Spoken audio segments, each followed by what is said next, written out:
Introduction, the Command Center. Welcome to the other side of the mirror. If these words resonate in your mind at this very moment, it is because you have survived. You have survived the brutal demolition of your old identity, that initial stage where you had to assassinate the internal victim and discover that the self is not a fixed sentence, but an editable code. You have also survived the torture of time and the aridity of the desert of waiting, that intermediate phase where you learned the relentless mechanics of the echo and how to sustain faith in the face of a reality that stubbornly screamed lack and limitation at you. You have paid your dues in full. You have cleaned the dirty glass of your perception and learned the titanic discipline of remaining still when the whole world trembles beneath your feet. But what is about to begin has nothing to do with survival, or the healing of old wounds, or even manifestation, as it has been sold to you in the basic levels of awakening. Those were the elementary grades of the school of consciousness, the basic training necessary to ensure your psyche would not fracture under the weight of its own power. That stage of cleansing and endurance has concluded. Now the doors of the school have closed for good. You have graduated, and before you, silent and majestic, the armored gates of the control room are swinging open. Welcome to the state of mastery. Welcome to the level where the struggle is abandoned and the reign begins. Here the rules of Newtonian physics and linear logic crumble. For a long time, you have operated under the premise of sequential causality. You believed you had to do A to get B. You believed that effort and time were the inescapable prices of success. You have worked hard on your inner world, waiting like a well-behaved child for the external world to eventually give you permission to feel good.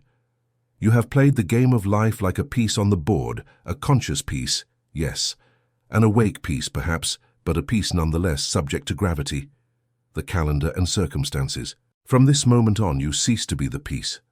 From this moment on, you assume the terrifying and glorious truth that you are the board. You are the dice. You are the hand that throws them. You are ultimately the infinite space where the game occurs. The core concept we will explore in this final stage is so radical, it may seem like madness to the untrained mind, but it is the only key that fits the lock of omnipotence. Reality is not created. Reality is selected. During your apprentice stage, you fell into the semantic trap of thinking you had to create wealth, attract love, or build health. That terminology, while useful at first, is deceptive because it implies effort. It implies that these things do not currently exist, and that you, with your metaphysical sweat, must manufacture them from nothing using your vital energy. But the higher physics of the multiverse reveals something different. It tells us that creation is finished. The universe is not a factory in production. It is a complete archive. Everything you can conceive, every possible version of your life, every imaginable variation of your story, already exists right now, vibrating at a specific frequency within the vast spectrum of the eternal now. There is a version of you that is already a multi-millionaire and a philanthropist. There is a version of you that is a forgotten beggar. There is a version that is happily married, and one that has chosen monastic solitude. All these realities are occurring simultaneously, superimposed upon one another like hundreds of television channels broadcasting at the same time in the air around you, invisible but real. You are not the creator of the television programs. You are the television set, and your only freedom, your true and only free will, resides in the management of the dial. So until today, you likely had the dial stuck through habit or ignorance on the channel of struggle or the channel of eternal self-improvement. You believed that to change the channel, you had to take the television apart, change its circuits, and put it back together. But the true navigator of reality knows that only a subtle movement is required, an imperceptible internal click, a change of frequency, for the screen of your life to show a completely different movie. We call this movement a frequency jump, and it requires no time, it requires no process. It only requires absolute vibrational precision and the will to abandon who you were a second ago. Entering this command center implies assuming a divine responsibility, the capacity for radical assumption. It means ceasing to ask permission from facts and statistics. It means looking at your zero bank balance and, with a shameless impudence, laughing softly because you know that is just old props on the stage. while you are already inhabiting, breathing, and feeling the consciousness of opulence. This is not about faking it until you make it mediocre advice that hides fear and doubt. Faking is putting on a mask, hoping no one notices the truth. Assuming is an act of supreme authority. It is declaring what the truth is, knowing that reality, like an obedient shadow, will have no choice but to rearrange itself to match your decree. However, I must warn you with total honesty. This level of operation is not for the faint of heart or the drama addicts. When you begin to manipulate timelines, when you learn that the past is not a sentence written in stone, but a plastic memory you can edit and rewrite at will, the solidity of the physical world begins to dissolve. Walls become liquid. What you called history becomes malleable. Coincidences become so frequent and mathematically impossible that you will stop believing in chance forever. You will feel the vertigo of one who realizes they are lucid dreaming. For the ego mind, this is absolute terror. The ego loves the security of its problems. It loves knowing who it is, even if it is the victim or the misunderstood fighter. But here, I will ask of you the final sacrifice, that you renounce your personal story. You cannot cross the threshold to total freedom carrying your old suitcases of traumas, grudges, and labels. The world traveler travels light. In fact, they travel without a fixed identity. You must be willing to be no one, to have the power to become anyone. You must be willing to lose the comfort of your known suffering to embrace the dizzying freedom of the unknown. What you have before you is the technical manual for that sleeping God awakening in your gut. We will leave behind basic visualization techniques and enter the engineering of higher consciousness. We will learn to live in a state of permanent mental rest, where anxiety dies because certainty is total. We will learn the final paradox, that to have absolute control over your destiny, you must let go of control entirely. You must surrender to the autopilot of your own divinity, allowing infinite intelligence to organize the complex hows while you enjoy, glass in hand, the what. You are no longer here to fix your life. Your life is not broken, it never was. You are here to play with it. You are here to experience the artistic delight of watching your imagination harden into facts, not out of survival necessity, but out of pure creative fun. That is the great secret that separates the novice from the master. The master does not manifest because they need the object to be happy. They manifest for the pure pleasure of watching the law obey their command. You are entering the zone of spiritual zero gravity. Here, effort is counterproductive. Here, brute force moves you away from your goal. Here, we move with the elegance of flow, with the softness of water, but with the unstoppable force of a tsunami. Look around you for a moment. Stop reading and observe. Look at the room you are in. Look at your hands. All of that seems solid, doesn't it? It seems real, definitive, historical, and unalterable. Fine. Enjoy that illusion of solidity for one last time.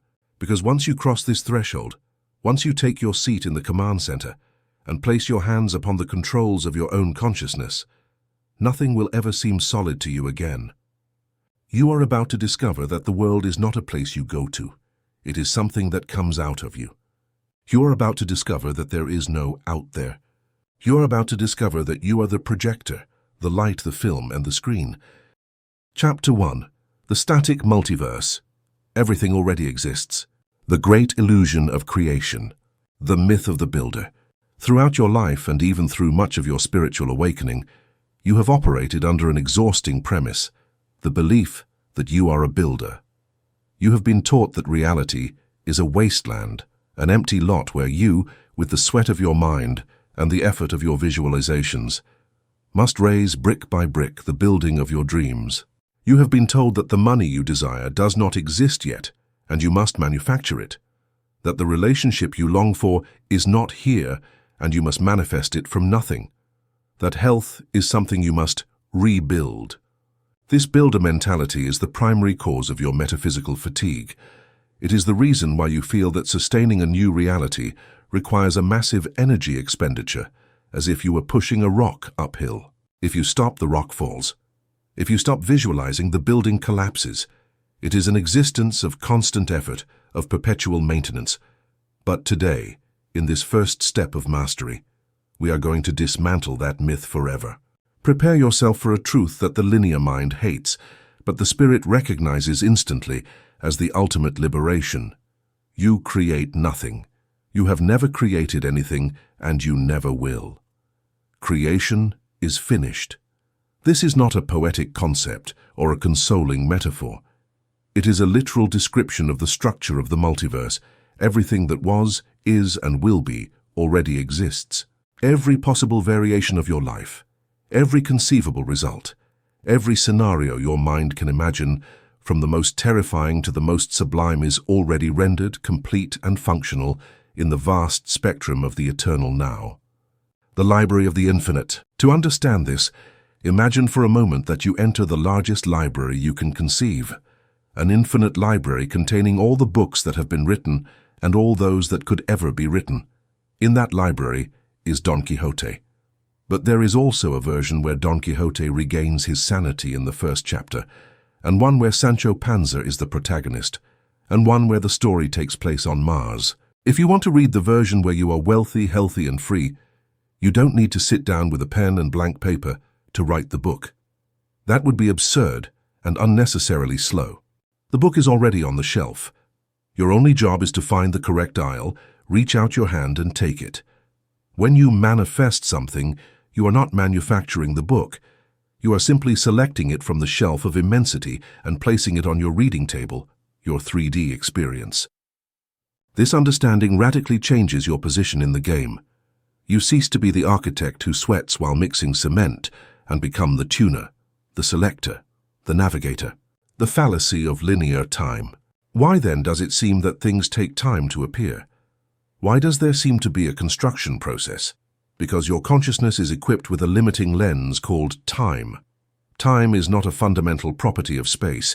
It is a biological filtering mechanism. Your brain is not designed to perceive the totality of the multiverse simultaneously. If it did, you would melt into a white light of absolute information. It would be unbearable. So your brain cuts reality into thin slices, which it delivers to you one by one, frame by frame, creating the illusion of movement and sequence. Imagine a roll of movie film. In the physical roll, the beginning, middle, and end of the movie exist simultaneously. The kiss at the end is already printed on the celluloid at the same time as the tragedy at the beginning. The movie is not created as you watch it. The film is complete. But to experience it, you need a projector that illuminates only one frame at a time. You are the projector.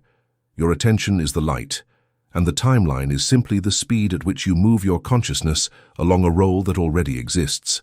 When you say, "I want to create a better future," what you are technically saying is, "I want to move my consciousness to a sector of the multiverse where that version of me is already living that future."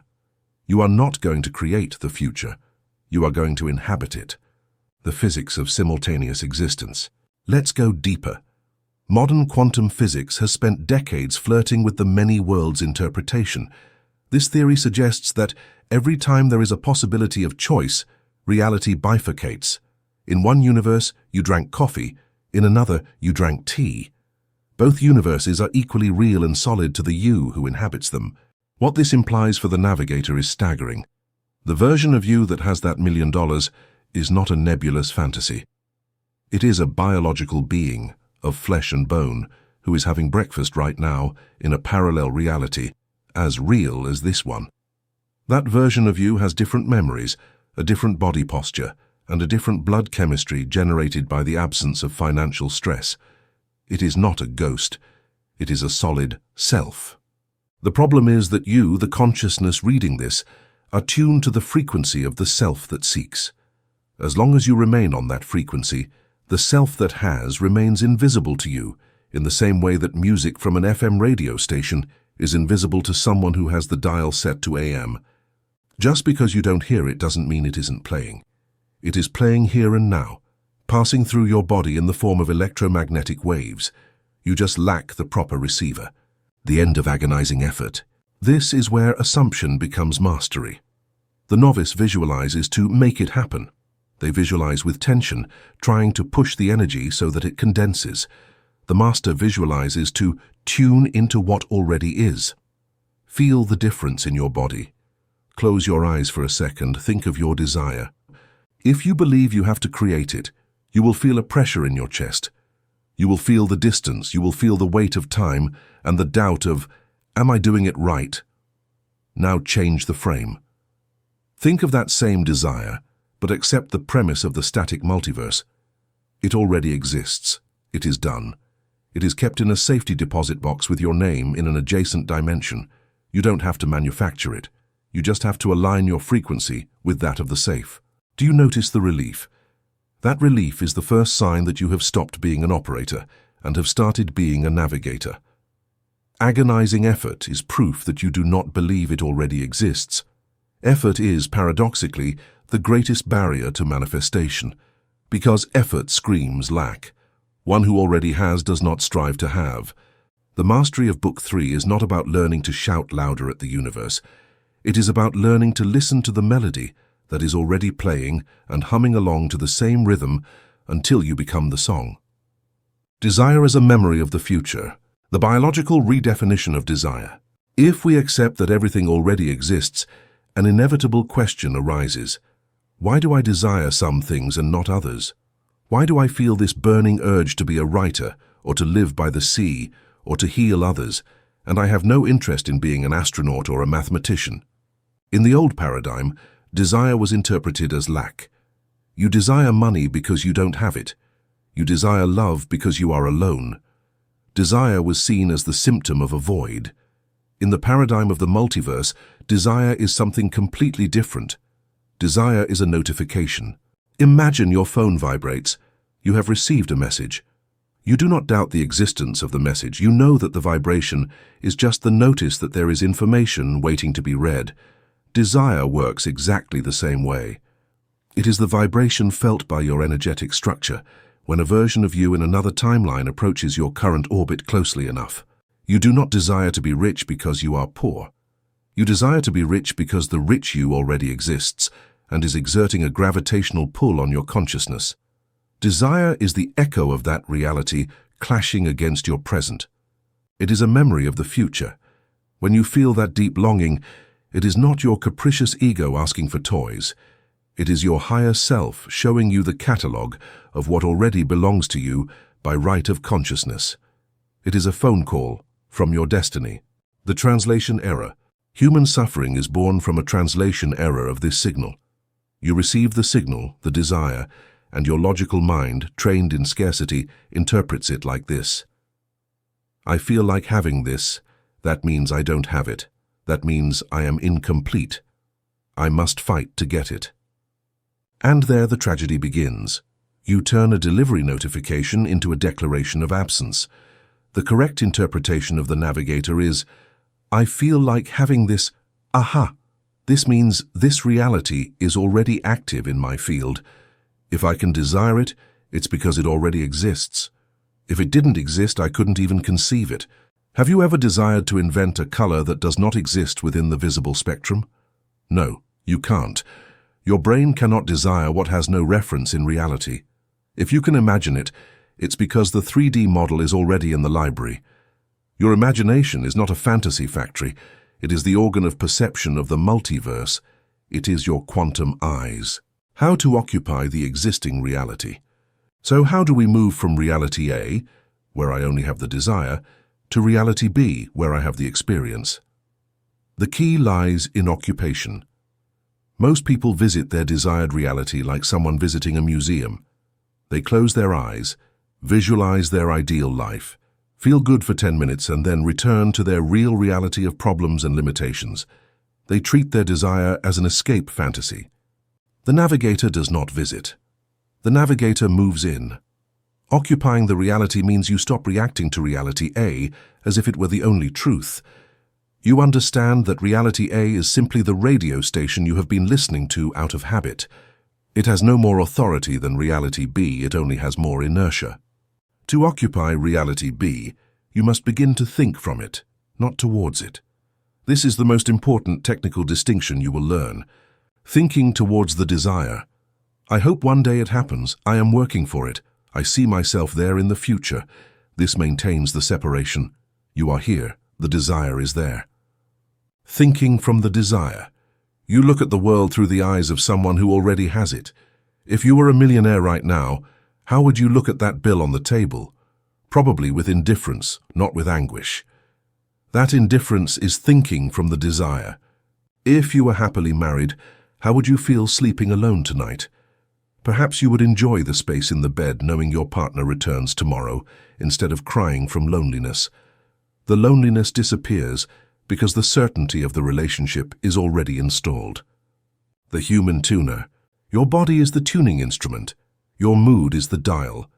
You cannot catch the frequency of wealth, which is a frequency of freedom, security, and expansion, if your emotional dial is fixed on worry, contraction, fear, urgency.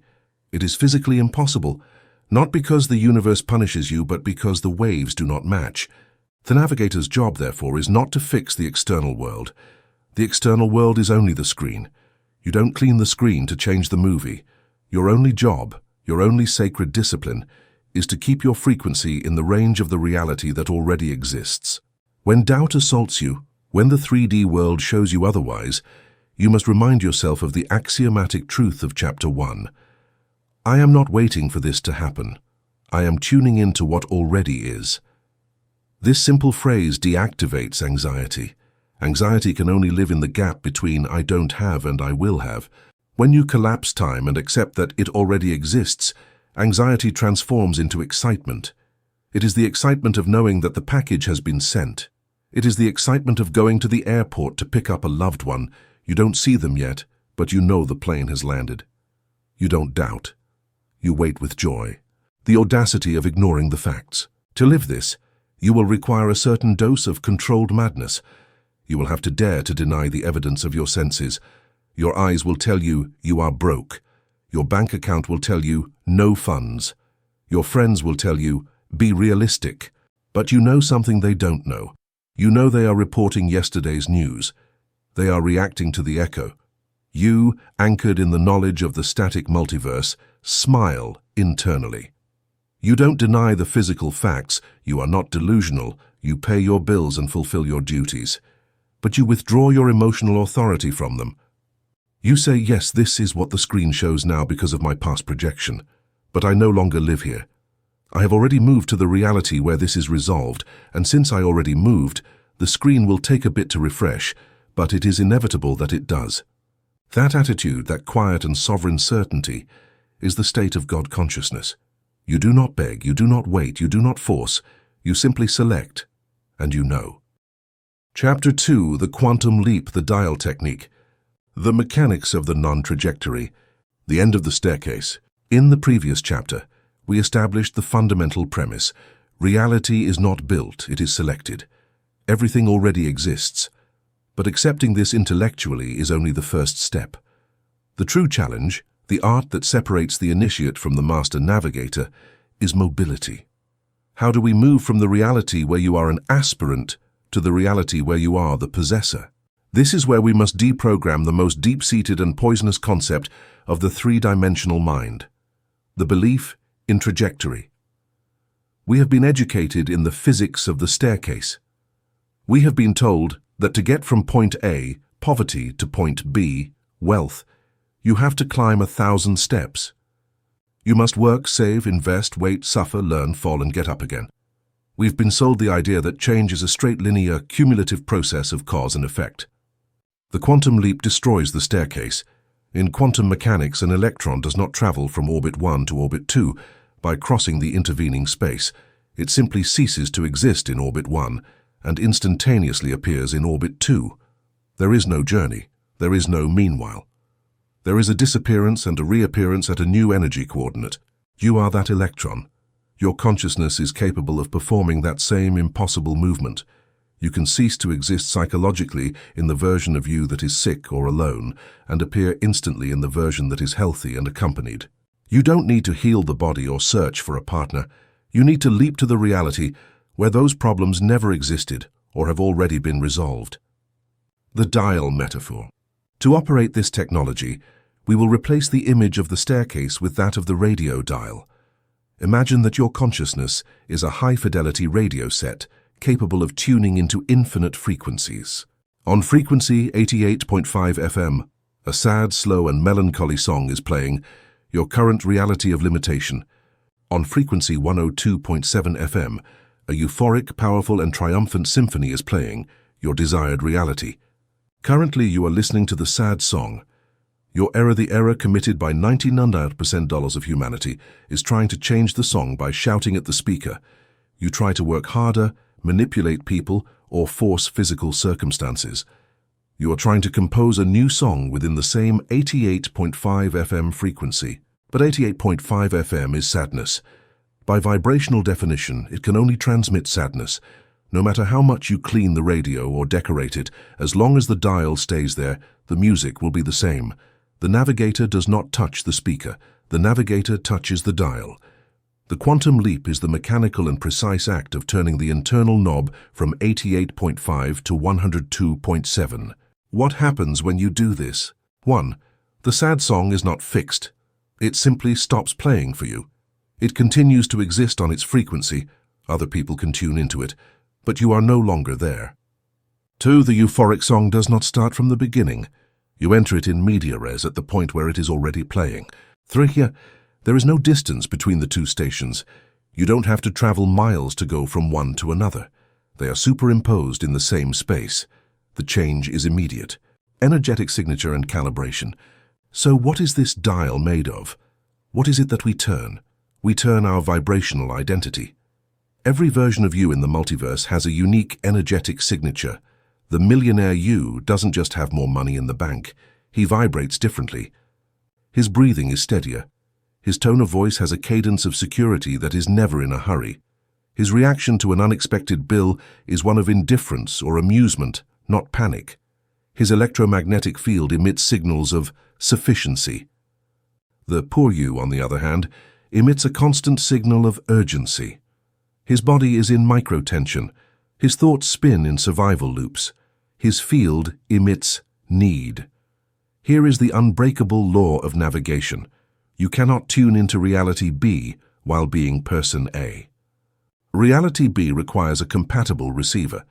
If you try to attract $1 million while maintaining the vibration of need, it is like trying to catch a digital TV signal with a 1950s vacuum tube radio. The hardware does not match. The quantum leap is not about getting something, it is about becoming someone. You must calibrate your instrument, your body-mind, to match exactly the energetic signature of your desired self before the physical reality changes. Many say, when I have the money, I will feel secure. The Navigator says, I must feel secure now so that the money can find me. Security is the frequency, money is simply the physical decoding of that frequency. The paradox of closeness. One of the greatest barriers to the leap is the illusion of distance. You look at your current life and then look at your dream, and your logical mind tells you, you are miles away, you have so far to go.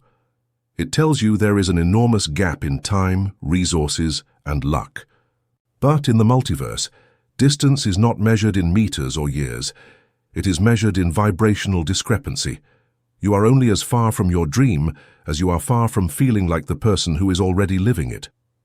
If you are bankrupt but manage through internal mastery to feel the peace, gratitude, and certainty of abundance, you are vibrationally touching the reality of wealth. You are millimeters away. The leap is imminent.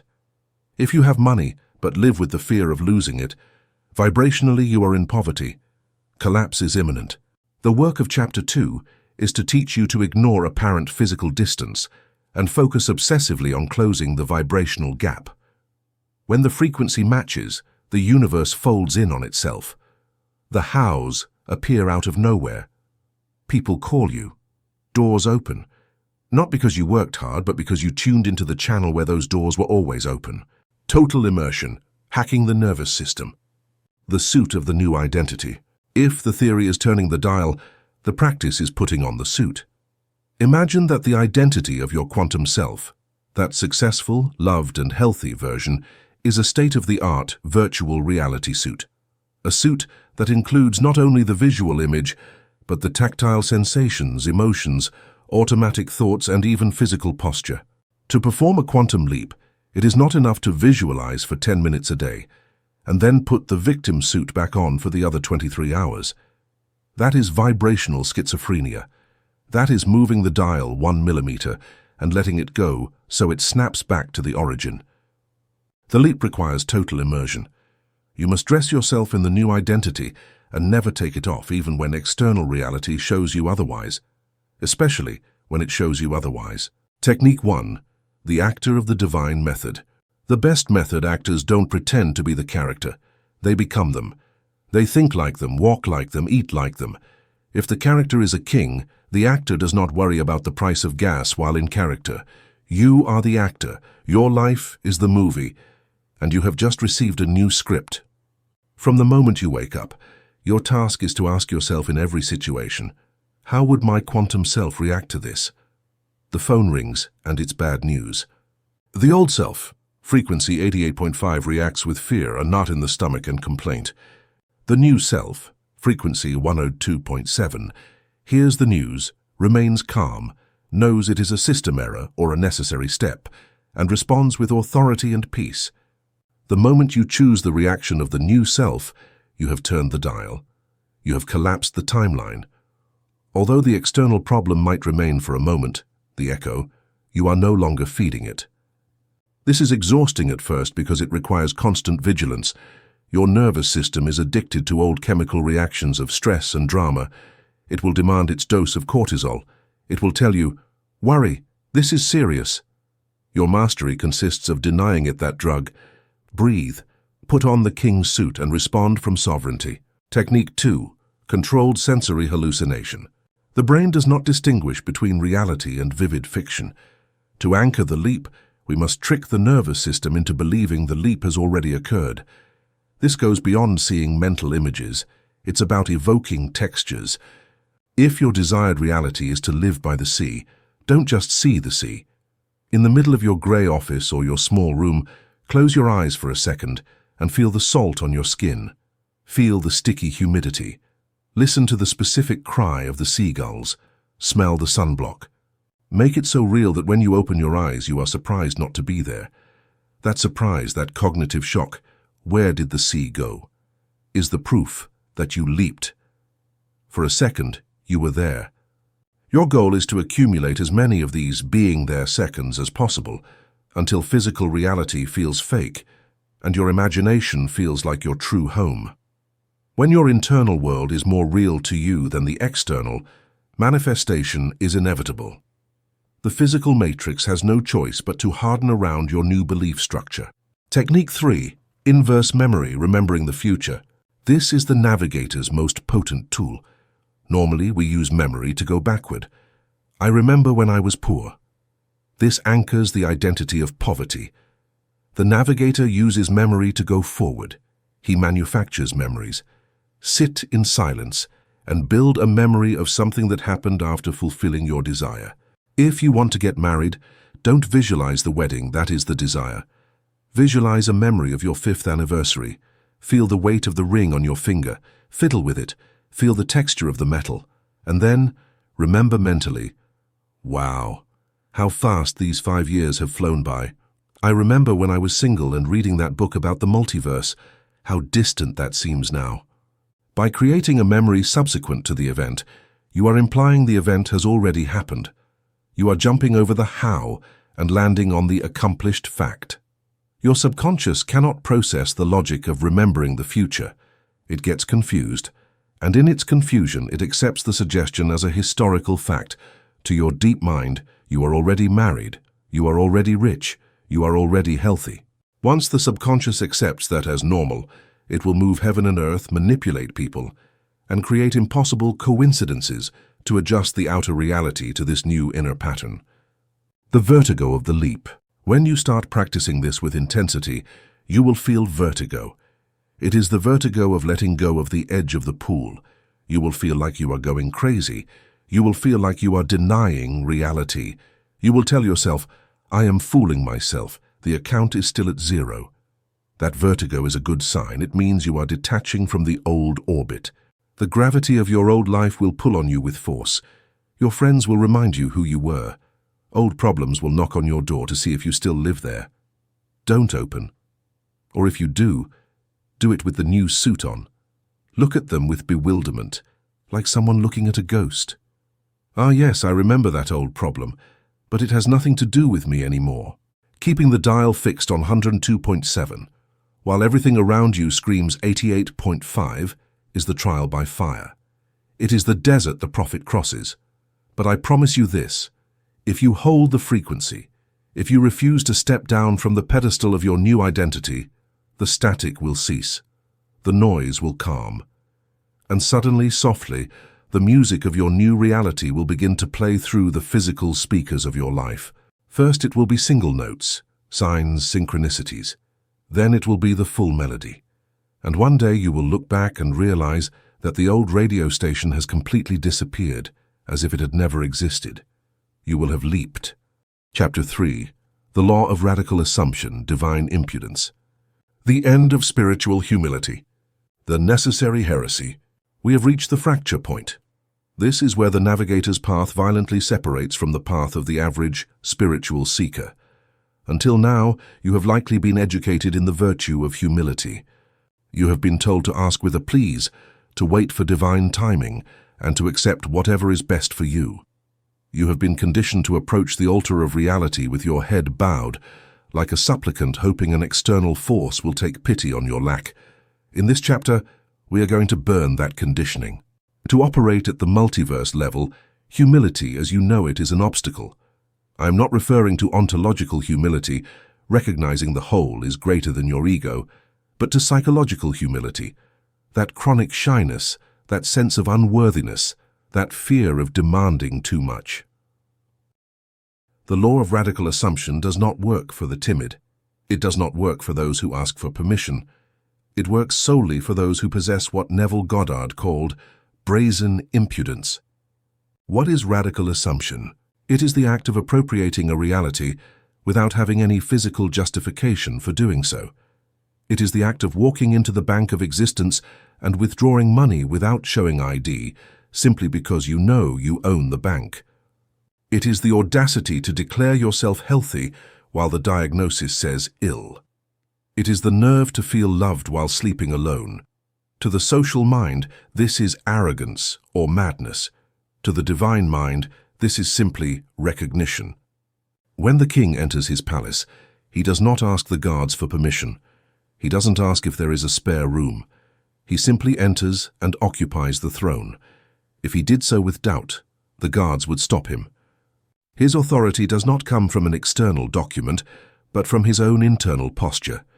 You are that king, but you have lived as a beggar at the gates of your own castle for so long that you have forgotten how to walk with authority, differentiating ego arrogance versus divine impudence. It is vital to make a surgical distinction here, as it is easy to fall into the trap of an inflated ego. Ego arrogance is loud, it is defensive, it needs to convince others. The arrogant ego screams, "I am the best, look at me everyone." Why does it scream? Because deep down it has a terrifying fear of not being enough. Its arrogance is a cardboard armor to cover its insecurity. This vibration repels manifestation because in essence it remains a vibration of lack. I need to be validated. Divine impudence, on the other hand, is silent. It is icy in its certainty. It doesn't need to convince anyone, it doesn't even bother to argue. It is the attitude of someone who knows they have an ace up their sleeve in a poker game. They don't sweat, they don't bluff. They simply wait for the moment to show their cards with a quiet smile. Radical assumption is not walking down the street shouting, "I am rich." It is walking down the street with the muscular relaxation of someone who has millions in the bank, regardless of what is in your wallet today. It is a superior tranquility. The master navigator adopts this impudence not out of vanity, but out of mechanical necessity. Reality is a mirror, and a mirror does not respect the doubter. The mirror only reflects what is presented to it with absolute definition. If you present yourself before the mirror of reality with a blurred, timid, or hesitant image, well, I would like to be, the mirror will return confusion. If you stand before it with the solidity of a statue and decree, "I am," the mirror has no physical choice but to return that image to you. Identity theft. In Greek mythology, Prometheus stole fire from the gods to give it to humans. He didn't borrow it. He didn't submit a request in triplicate. He took it. Radical assumption is a Promethean act. You have to steal your desired identity. No one is going to give you permission to be great. Your family won't, they remember your past. Your environment won't, they see your present. Your own traumas won't. If you wait to feel ready or worthy to assume your new reality, you will wait forever. Worthiness is not a prerequisite, it is a consequence of assumption. You become worthy the moment you dare to assume that you are. Imagine you want to be a successful writer. The humble approach is, I will write a lot, and if I'm lucky and someone discovers me, then I can say I am a writer. External cause, internal effect. The radical assumption approach is, I'm a successful writer right now. I may not have published books yet in this timeline, but that is a bureaucratic formality of the physical universe that will resolve itself. That is my identity. I write from there, I walk from there. This theft of identity causes a short circuit in the matrix. The system is designed to respond to authority. When it detects a clear command signal, I am this, the system reorganizes resources to validate that order. But the order must be given without a tremor in the voice. Imposter syndrome is a sign of progress. At first, when you practice this impudence, you will feel imposter syndrome, you will feel fake, you will feel like a liar. How can I say I am abundant if I can't pay the rent? That voice is the guardian of the threshold. It is your old ego trying to protect its territory through shame. The Navigator reinterprets imposter syndrome. Instead of seeing it as a stop, you are lying signal, they see it as a sign of stretching your consciousness beyond its current comfort zone. If you don't feel a bit like an imposter, you aren't jumping far enough. If your assumption feels comfortable and logical, I assume I will earn 5% more this year, that isn't magic, it's statistics. Magic happens in the irrational. Divine impudence consists of holding the guardian's gaze and saying, yes, to your eyes it looks like a lie, but my imagination is the true reality, and your facts are just the echo. So I step away from your logic and persist in my madness until my madness becomes your norm. Appropriating the atmosphere. The practical technique of this first part is not visual, it is atmospheric. It is not just about visualizing the object, but about appropriating the atmosphere that surrounds the fulfilled desire. What is the atmosphere of wealth? It's not the yachts, it is freedom. It is the absence of urgency. It is the ability to say no to what you don't want to do. What is the atmosphere of love? It's not the romantic dinner. It is security. It is knowing you are supported. Your task is to wear that atmosphere as if it were an expensive perfume. When entering a meeting, when walking through the supermarket, put on the cape of your assumption. How does someone walk who has just received the best news of their life? They walk lighter, they smile at nothing, they are unoffendable. That unoffendability is key. When you are in radical assumption, the world's offenses bounce off you. Why would you care if someone insults you in traffic if you just won the lottery, in your mind? You have no room for pettiness because you are full of gratitude. This victory before the battle attitude is what confuses the enemy, your old beliefs. The enemy expects you to fight, to defend yourself, but you are already celebrating, and there is no possible defense against someone who has already won. The dictatorship of consciousness, managing the facts. The rebellion of the senses. Once you have adopted the posture of divine impudence, the physical universe will launch a counterattack. This is not personal, it is inertia. Hardened reality will try to put you in your place. You will receive an unpayable bill. Your partner will leave you. Physical pain will increase. It is the critical moment. It is the final exam. Most students fail here. They say, I tried to assume I was rich, but the bill arrived and I realized I was fooling myself. This doesn't work. And they return to the sanity of poverty. The Navigator understands the nature of facts. A fact, your bank balance, your diagnosis, is not an immutable truth. A fact is simply a past thought that has frozen. The bill in your hand is the corpse of your thoughts from 3 months ago. Are you going to let a corpse dictate how you feel today? Radical assumption demands that you establish a dictatorship of consciousness. In a democracy, you listen to all opinions. You listen to your eyes, your ears, your fears. In the Navigator's dictatorship, only one voice has a vote, your imagination. If your eyes say it is empty, and your imagination says it is full, your imagination is right and your eyes are wrong. Period. There is no debate. This denial of sensory evidence is what mystics call dying to the world. It doesn't mean suicide. It means withdrawing your validation from the external screen. It is looking at the zero balance and saying, interesting matrix glitch. I know it's a rendering error because my true reality is abundance. I am not going to react emotionally to a graphic error. The internal conversation, the royal decree. The tool to maintain this dictatorship is your internal conversation. Observe your mind. There is a constant dialogue, a narrator commenting on your life. In The Sleeping Man, that narrator is a sensationalist journalist reacting to chaos. Oh no, look at this, what a disaster. What are we going to do? It's bound to go wrong. That internal dialogue is what perpetuates current reality. You are signing and reaffirming the contract of limitation every minute. The Navigator fires the journalist and hires a minister of propaganda. Your internal dialogue must align 100% with your assumption, ignoring contrary facts. When you see the problem, your internal voice should not say, "How do I fix this?" It should say, "I remember when this was a problem. How good it feels to have overcome it."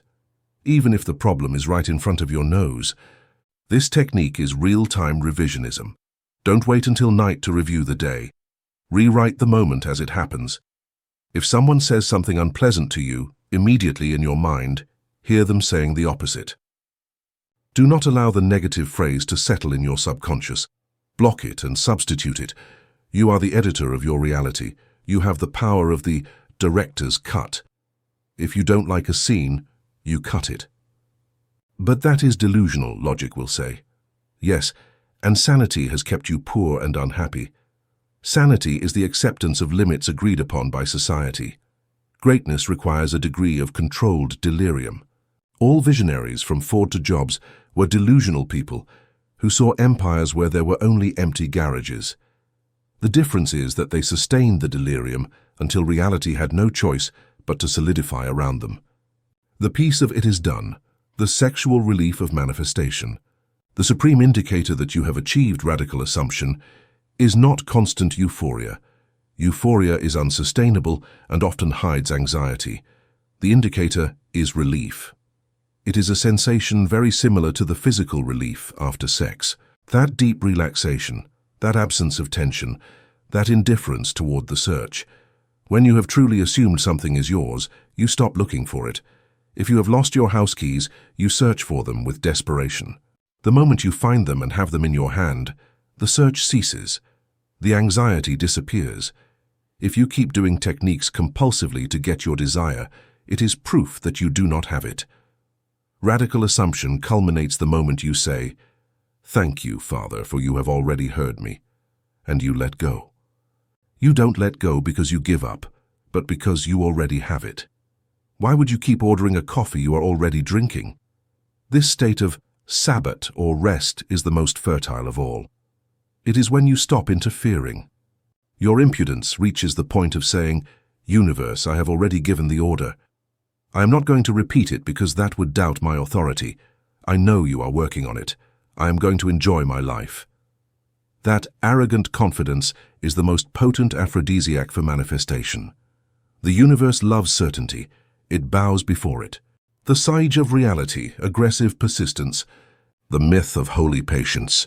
There is a lethal confusion in metaphysical circles between patience and tolerance.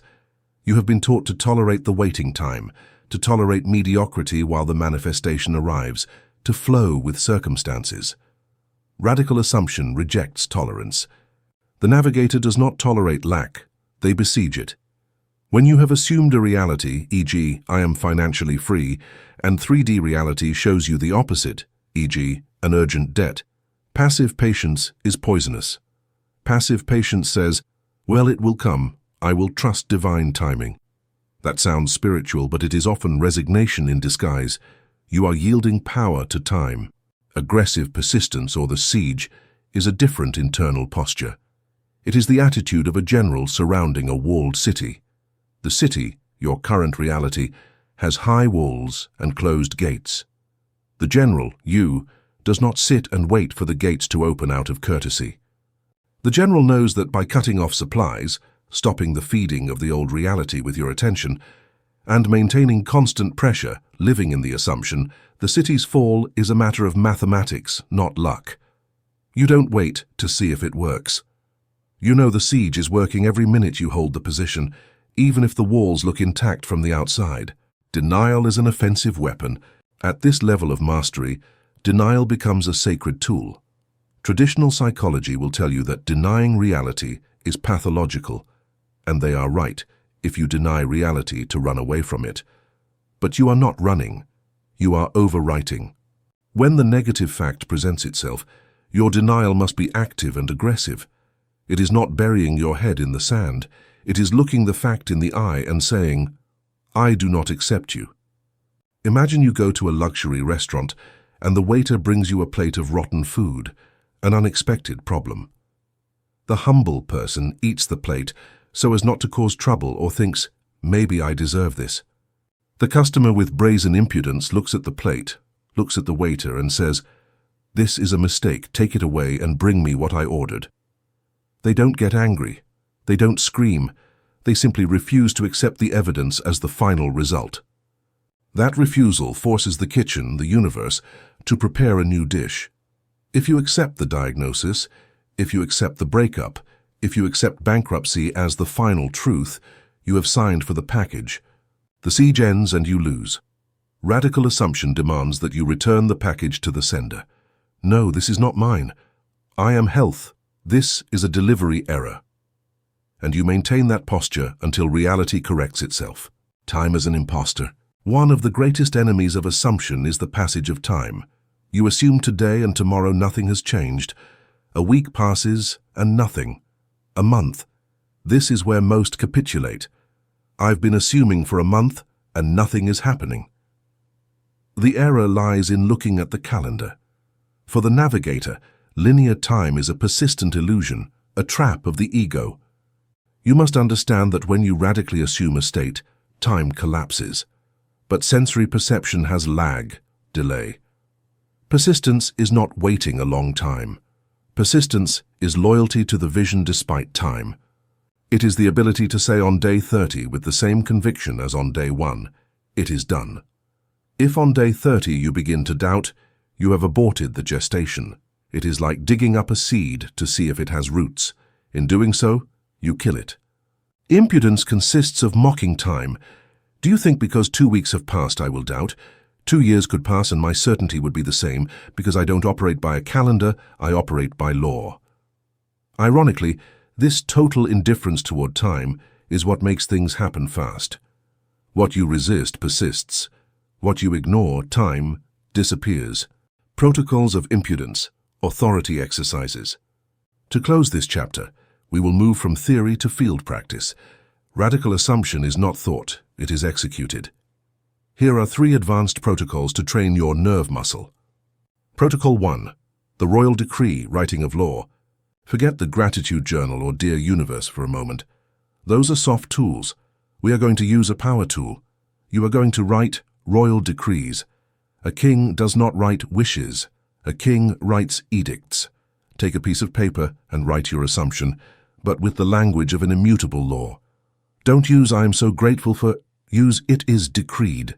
Example: by order of my own consciousness, it is decreed that abundance is my natural state. Any debt or lack is declared null and void from this moment forward. Reality is ordered to align with this truth immediately. Read it aloud. Feel the vibrational difference. You are not asking, you are commanding. You are exercising your birthright as an operant of the multiverse. As you read it, feel your spine straighten. Feel the divine arrogance of knowing your word is law. This exercise reconfigures your subconscious so it stops looking for Daddy Universe and recognizes that Daddy is you. Protocol 2. The Inner Snort. This is a quick response technique for daily life. Every time you encounter a 3D circumstance that contradicts your assumption, e.g., you see your specific person with someone else, or you see your balance in red, your automatic reaction must be the inner snort. It is a short, dismissive, arrogant laugh. A pfft. It is the sound you would make if someone told you a bad joke or an obvious lie.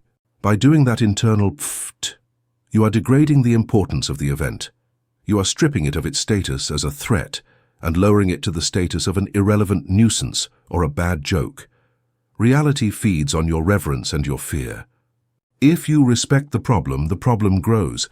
If you mock the problem with a snort of disdain, look at how ridiculous this appearance of poverty is when I am rich, you cut the power cord. Learn to look the devil in the face and laugh. There is no more potent exorcism than the laughter of certainty. Protocol 3. Physical occupation of space. Your body is the anchor of your vibration.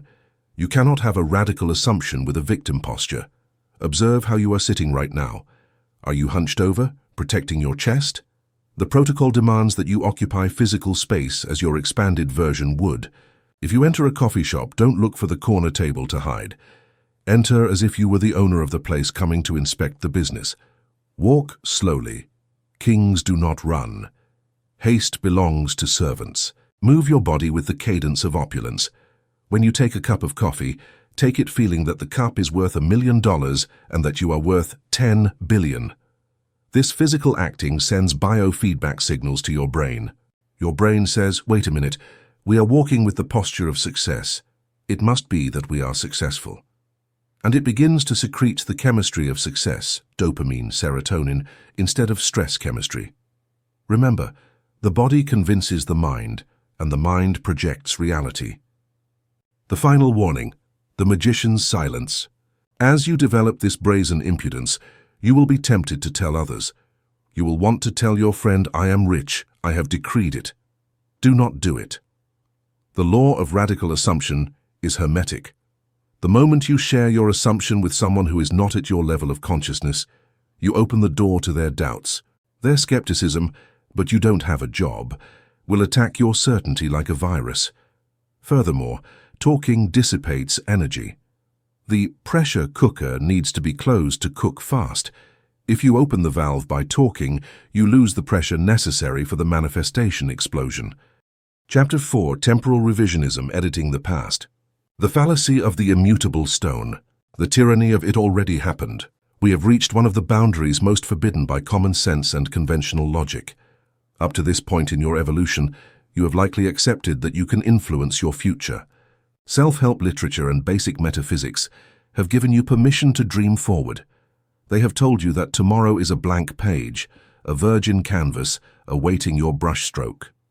However, those same doctrines have maintained a respectful and fearful silence regarding the past. We have been taught that the past is sacred in its immutability, that what is done, that the ink has dried, that yesterday is a granite statue you can admire or lament, but never chisel.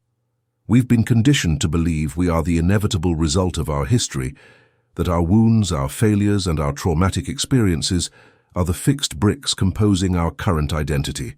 In this chapter, we are going to commit the supreme act of heresy against chronology. We are going to establish that the past is as malleable, fluid, and editable as the future. For the navigator of the multiverse, the phrase, "it already happened," is not a final sentence. It is simply the current state of a memory file that is open for editing. Understanding this is crucial because, energetically speaking, you cannot take off toward a successful future if you are anchored to a failed past. It is a physical impossibility. You cannot tune into the frequency of the perfect relationship if your subconscious continues to play the frequency of childhood abandonment on a loop. As long as that memory file remains active with its original emotional charge, it will act as a gravitational anchor, sabotaging any attempt at radical assumption, the holographic nature of time. To understand how it is possible to edit the past, we must abandon the Newtonian view of time as an arrow traveling in only one direction. In higher quantum mechanics, and in the experience of pure consciousness, time is not a line, it is a sphere. Imagine the now as the center of that sphere. From the center, radii project forward, probable futures, and backward, probable pasts. Yes, you read that correctly, probable pasts. In quantum physics, there is a phenomenon called delayed choice or retrocausality, which suggests that observation in the present can affect the behavior of a particle in the past. Taken to the macro scale of your life, this means the past does not exist independently. The past only exists when you remember it now. Think about it coldly. Where is your childhood at this precise moment? It is nowhere physical. You cannot touch it. You cannot go there in a car. Your childhood only exists as a pattern of neuronal firing in your current brain. It is an electrochemical simulation occurring now. Every time you remember an event, you are not accessing an unalterable video file on a hard drive. You are reconstructing the scene from scratch. Your brain reassembles the sensory fragments and, most importantly, injects them with the emotional state you find yourself in today. This means that every time you remember your past, you are subtly modifying it. If you remember it from the victim's perspective, you reinforce the trauma. If you remember it from neutrality, the trauma dissolves. But the Navigator goes further. They are not satisfied with neutrality. The Navigator actively enters the source code of memory and rewrites the script. Memory as vibrational ballast. Why is it vital to do this? Because the physical reality you experience today is an average of your dominant vibrations, and a large part of your vibration comes from your story. If I ask you, who are you? You will probably answer with a story based on the past. I am John. I come from a humble family. I went bankrupt twice. I am divorced. That narrative is your cage. By repeating that story, you are ordering the multiverse to keep you in the frequency of the one who failed and the one who got divorced. You are using your past to justify your present limitations. Temporal revisionism is the tool to break that justification. If you change the memory, you change the vibration. If you change the vibration, you change the trajectory. Imagine a ship sailing across the ocean. The wake it leaves behind is the past. Many people look at the wake and say, the ship is going that way because the wake comes from there. They believe the wake drives the ship, but it's the other way around. The ship creates the wake. If the ship turns now, the wake will change. However, if the captain is obsessed with looking at the old wake, they will unconsciously keep driving in the same direction to maintain coherence. Revisionism allows you to look back, see a different wake, and therefore feel free to turn the rudder toward a new destination without the guilt or the weight of inertia. The retroactive domino effect. Here we enter the realm of hard magic. When you alter an event in your past through deep revision, which we will explain in part 2, you don't just change your psychology, you alter the chain of causality. By modifying the cause, the trauma, the error, the argument, the effect, your current situation loses its foundation. I have seen cases, and you will live this if you dare to practice it, whereby revising a heated argument with someone, that person calls the next day with a completely different attitude, as if the argument never happened, or as if they remember it in a benevolent way. How is this possible? Because in the multiverse we are all connected by a network of shared consciousness. When you edit your version of the facts and load it with enough intensity of reality, you are sending an update to the central server. You are modifying the psychic contract between you and the other person. If you revise a childhood of poverty, and vividly imagine yourself growing up in abundance, feeling security and generosity, your nervous system stops vibrating in survival and begins vibrating in security. You stop behaving like a fearful poor person and start behaving like a confident heir. And the world, which is nothing but a mirror, begins to treat you as such. We are not denying historical facts. You aren't going to change your physical birth certificate. We are denying their authority over your present. We are stripping the past of its right to vote in your internal parliament. The ethics of self-lying. The immediate objection of the ego is, but that's a lie, that didn't happen, I'm deceiving myself. This is the voice of the logical guardian, and we must dismantle it with surgical precision. What is truth? Is truth what you perceived with your limited senses in a moment of emotional stress 10 years ago? Or is it possible that your perception was biased by fear, immaturity, or a lack of information? What you call objective facts of the past are often subjective interpretations calcified by time. Furthermore, as the creator of your reality, your loyalty is not to facts, but to the truth. And truth with a capital T is that you are an unlimited, abundant and loved being. Any past experience that contradicts that truth, abuse, poverty, failure, is, in a spiritual sense, a lie. It is a perception error. It is a nightmare within the dream. By revising the past, you are not lying. You are correcting an error. You are aligning your temporal story with your eternal identity. You are saying, this thing that seemed to happen was not worthy of who I truly am, so I rewrite it to match my divinity.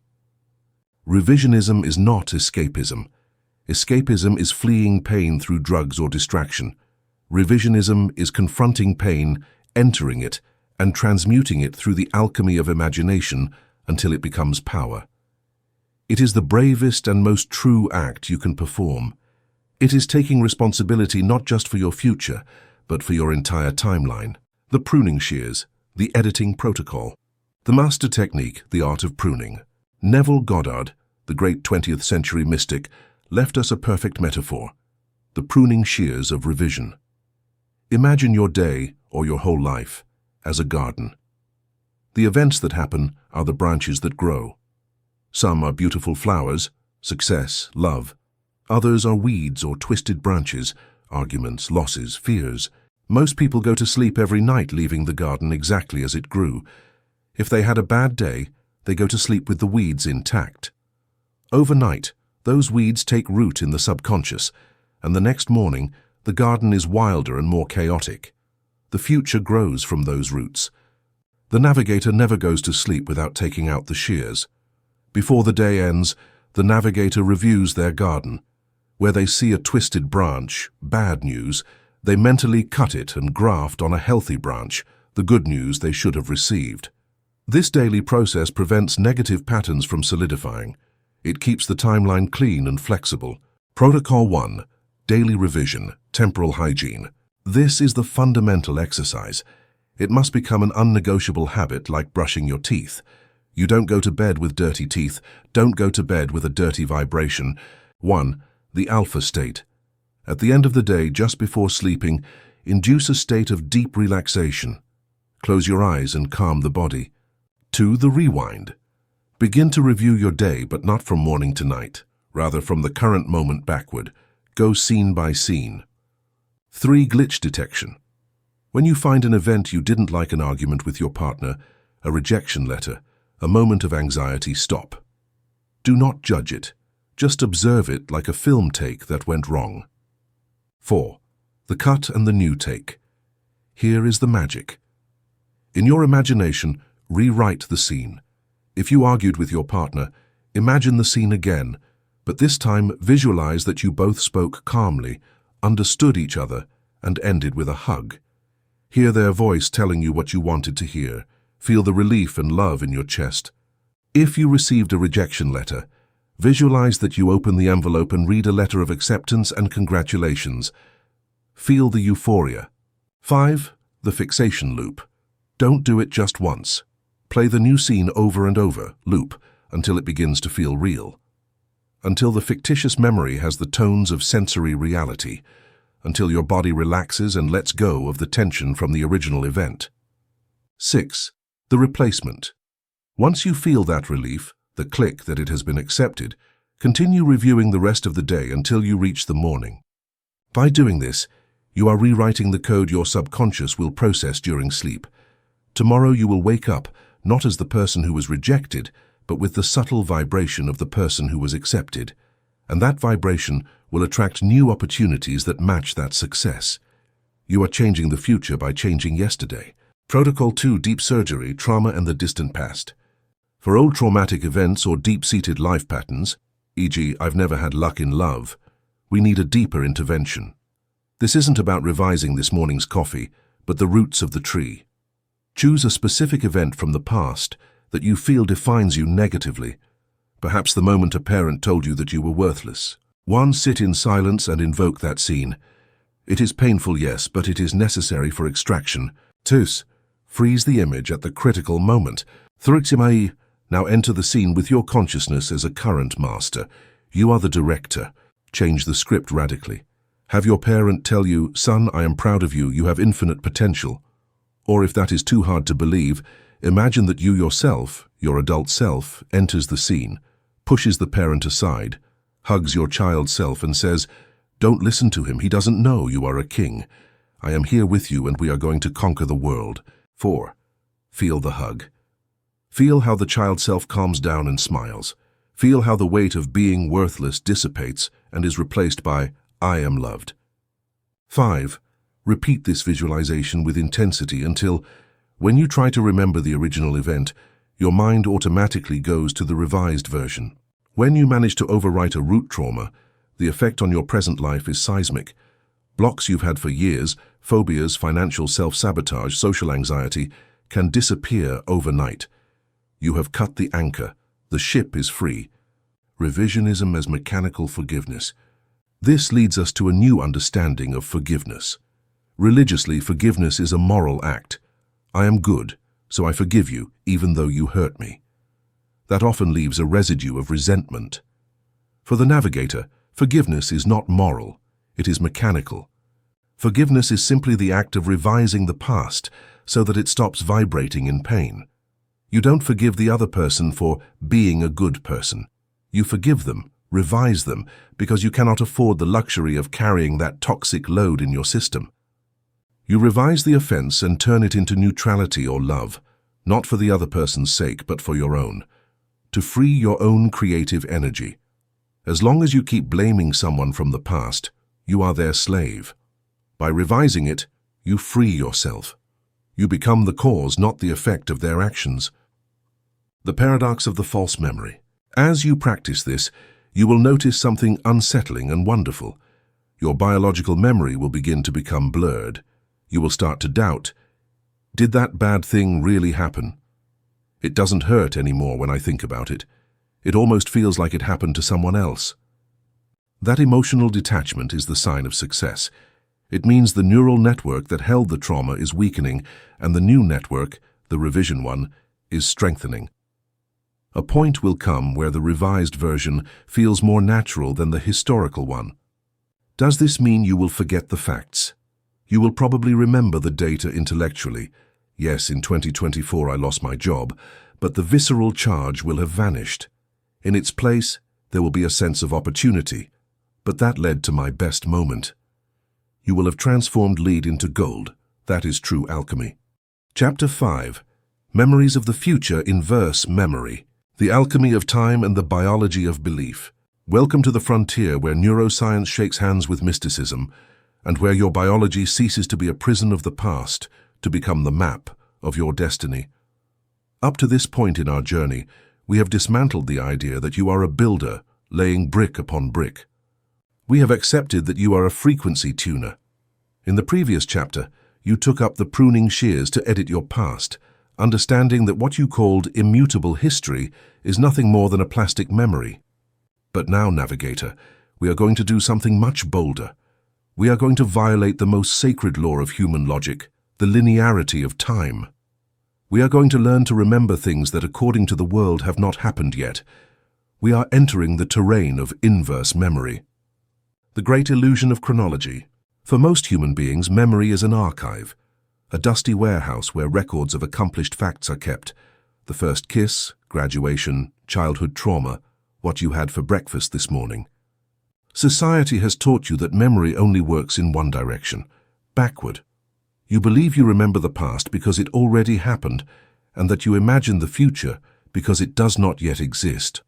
That is the lie that keeps you trapped in the hamster wheel. From the perspective of the static multiverse we explored in Chapter 1, where everything already exists, time is not a straight line going from point A to point B. Time is a landscape. Imagine you are in a helicopter over an immense city.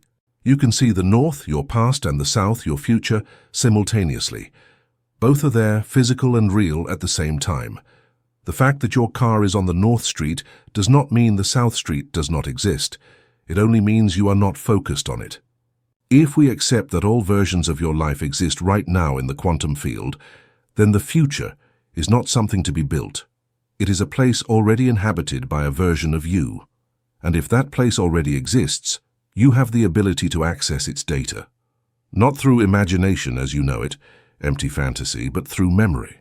The human brain, that perfect biological machine you carry in your skull, has a secret that mystics have known for millennia, and that modern neuroscience is only beginning to corroborate. The brain does not distinguish between a memory of a real physical event and a vivid, emotionally charged visualization. Read that again. Your brain does not care if you won $1 million in the physical world, or if you lived it with total intensity in the theater of your mind. For your neurons, the experience is identical. The trap of the biological past. Let's talk about chemistry. Let's talk about why it is so hard for you to change. Your body is, in essence, your unconscious mind. Over the years, you have had thoughts, based on your past, that generated emotions. Those emotions generated chemical signals that conditioned your body to feel a specific way. Anxious, lacking, victimized, or stressed. Your body has become addicted to the emotions of the past. It gets up in the morning and looks for its dose of familiar suffering. If you try to visualize a different future, say, one of abundance and health, but your body continues to feel the emotions of yesterday, there is an incoherence. Your mind says, I want to be rich, but your body says, I am poor and I am afraid. And in the war between the logical mind and the emotional body, the body always wins. This is where inverse memory comes in. We are not talking about positive thinking. We are talking about hacking the operating system of your biology. We are talking about creating new neural networks for a future that your body believes it has already lived. When you remember a traumatic event from the past, your body releases the same stress hormones it released when the real event occurred. It is not happening now, but your body feels like it is. Similarly, if you manage to install a memory of the future with sufficient sensory fidelity, your body will begin to secrete dopamine, serotonin, and oxytocin before the physical event even occurs. In that moment, biologically, you stop living in the past. Your body begins to live in the future in the present time. And according to quantum law, when your electromagnetic signature changes, when you vibrate at the frequency of "it already happened," reality has no other choice but to collapse the wave and bring you the experience. Anatomy of a future memory. What is the difference between daydreaming and remembering the future? Most people daydream from a state of lack. They imagine the new car and sigh, feeling the distance between where they are and where they want to be. That is not a memory, that is a declaration of absence. The universe receives the signal, I don't have it, and it returns more not having it to you. A memory of the future has a different texture. It has weight, it has density. Think of something you did yesterday. Perhaps you drank coffee. You don't have to struggle to visualize it. You know what it tasted like. You know it happened. There is a sense of naturalness of an accomplished fact. There is no anxiety or doubt, it simply is. That is the state we seek. We must manufacture memories of events that have not yet happened, but code them with the same firmness of reality as your coffee from yesterday. This requires training. It requires you to stop being a passive consumer of reality and become an active generator of internal experiences. The science behind this is based on neuroplasticity. Every time you have a thought and associate it with an emotion, specific neurons fire together. If you repeat this, those neurons connect. Hebb's law. Neurons that fire together, wire together. By practicing inverse memory, you are literally building the neurological hardware in your brain to sustain the new reality. You are installing the wealth software in your brain before the money hits your account. You are installing the health software before the medical diagnosis changes. You are conditioning the vehicle so it can traverse the terrain of the chosen destiny. The quantum observer and time.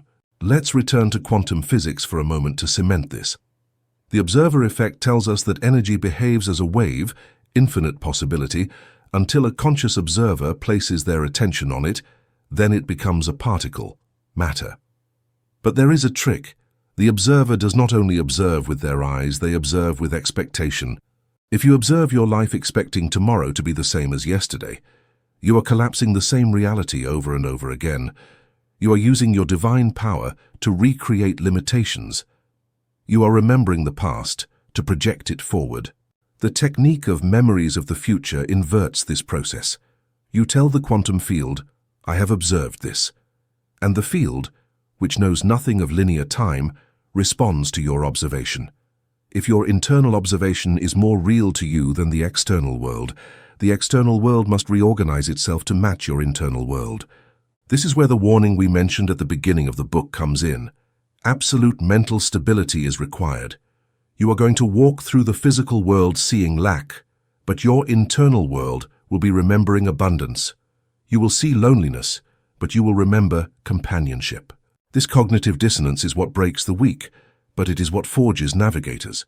You must be able to hold two realities at once and give your vote of confidence to the invisible reality until the visible one surrenders and molds itself. In the second part of this chapter, we will leave theory behind and enter the laboratory. I will teach you exactly how to manufacture these memories, how to trick your nervous system in an ethical and constructive way, and how to anchor these inverse memories so they become the self-fulfilling prophecy of your life. Get ready. We are going to remember what is to come. The engineering of synthetic memory. We have established the foundation. Your brain is a time machine, and your body does not know how to distinguish between what is lived and what is vividly imagined. Now, let's get to the practice. We are going to get our hands dirty with the clay of time. How do you manufacture, step by step, a memory of the future? How do we manage to remember that time I earned my first million before it happens? The key is not to visualize the process, but the post-process. You don't visualize how you win the lottery or how you get promoted. You visualize, or rather, you remember the moment after everything has passed and has become normalized. The inverse memory protocol. This is your operating manual for the creation of future neural networks. Follow these steps with the precision of a surgeon and the passion of a lover. 1. Selection of the anchor scene. You must choose a specific scene that implies, without a shadow of a doubt, that your desire has already been fulfilled. Not the moment of the climax, but a subsequent moment of quiet reflection. Incorrect example. Seeing yourself receiving the giant check. Too much peak emotion, hard to sustain as normal. Correct example. You are having dinner with your best friend 2 months later. You're paying the bill casually and saying, "It's incredible how fast everything changed since that money was deposited. I feel so at peace." The scene must be brief, natural, and sensory. 2. The temporal leap. Sit or lie down in a place where you will not be interrupted. Close your eyes, induce a state of deep relaxation, alpha or theta waves. Now, mentally, disconnect your anchor from the now. Imagine your consciousness sliding forward on the timeline. Pass over the obstacles, pass over the how it will happen. Land gently in that future moment. 3. Sensory immersion, the touch of reality. This is where most fail. They stay in the visual image, but memory is encoded through the senses. Touch. What do you feel under your hands? The texture of the restaurant table, the steering wheel of your new car, the skin of your partner. Touch something in your mind. Make it solid. Hearing. What sounds are in the environment? The noise of the street, the wind, the voice of someone specific congratulating you? Smell. Smell is the most potent trigger for memory. What does success smell like to you? Freshly brewed coffee, new leather, sea air. 4. The emotional tone. Gratitude and relief. The feeling is not one of euphoric excitement. Euphoria implies something rare or unusual. The feeling of a memory is naturalness. It is relief. It is the deep sigh that says, "Thank God it's over. It is done." You must feel the gratitude that the problem no longer exists. That deep calm is the signal that tells the nervous system the threat has vanished and the desire is a fact. 5. Loop repetition. Play this short scene 5 to 10 seconds over and over again, like a GIF or a video clip on a loop. You shake that person's hand. You hear the phrase, "Congratulations, doctor." You feel the ring on your finger. Repeat it until you lose the sense of being seated in your room. Repeat it until the scene has more tones of reality than the physical chair you are sitting on. Case study, The Invisible Millionaire. Let's apply this to the example of the book, Wealth. Suppose your current reality, reality A, is full of debt. You want to jump to reality B, financial freedom. Do not imagine yourself looking at your bank account and screaming. That is what someone who has no money and suddenly finds it would do. Someone who is rich simply is. Build this inverse memory. It is a Tuesday morning. You are on your balcony or kitchen. You have a cup of hot tea in your hands. You feel the heat of the ceramic on your palms. You smell the aroma of the tea. You look out the window and feel immense peace. You remember mentally 3 years ago when you had debt, and you think, wow, I remember how scared I was then. How far away that time of scarcity seems now. Thank you, life, for this abundance that is now my normalcy. Do you see what you did? You positioned yourself in the future. You looked back at your current present and turned it into a distant and overcome memory. You validated your new reality as something established and old. By doing this, your brain begins to fire new connections. Wait, says your brain, if we are remembering poverty as something from the past, then chemically we must be safe and prosperous now. And it begins to align your biology with that truth, overcoming logical resistance. Your logical mind will rebel. It will tell you, this is madness. You are lying to yourself. Look at your bills. That is the truth. Here you must apply the law of radical assumption that we saw in Chapter 3. You must have the divine impudence to tell your logical mind, silence, you only analyze the past, I am creating the future. You are not lying. You are selecting a higher truth. Remember the concept from Chapter 1. Everything already exists. That wealthy version of you is not an invention. It is a reality on an adjacent frequency that is calling you. By practicing inverse memory, you are simply tuning the radio to listen to that station. Would you say the music doesn't exist just because your radio is off? No, the music is in the air. You only need the proper receiver. Your brain, modified by inverse memory, is that receiver. The science of identity. What we are doing here, ultimately, is changing your identity. As we will see in Phase 3 on the dissolution of the ego, you cannot take your old self to the new life. The old self has memories of failure. The new self has memories of success. You cannot wait to be successful to have memories of success. That is the old Newtonian model, cause and effect. The quantum model is effect, cause. Cause the effect in your mind, and physical reality will provide the cause. When you practice this daily, a fascinating phenomenon occurs called timeline confusion. You begin to walk down the street, and for a microsecond, you forget that you are not yet physically a millionaire. You feel so secure, so calm, that your behavior changes. Your posture changes, your voice changes, you stop asking and start offering, and the world, which is nothing but a mirror, begins to reflect that new face you show it. Chapter 6. The Paradox of Surrender, the Autopilot. The Sabotage of Control and the CEO Mentality. You have come a long way, Navigator. You have learned that the multiverse is static, and that your desire already exists on an adjacent frequency. You have learned to leap quantumly, adjusting your vibrational dial. You have had the audacity to assume your divine identity, and in the previous chapter, you dared to hack your own biology by manufacturing memories of a future that, to the sleeping world, hasn't happened yet. You have done the heavy lifting.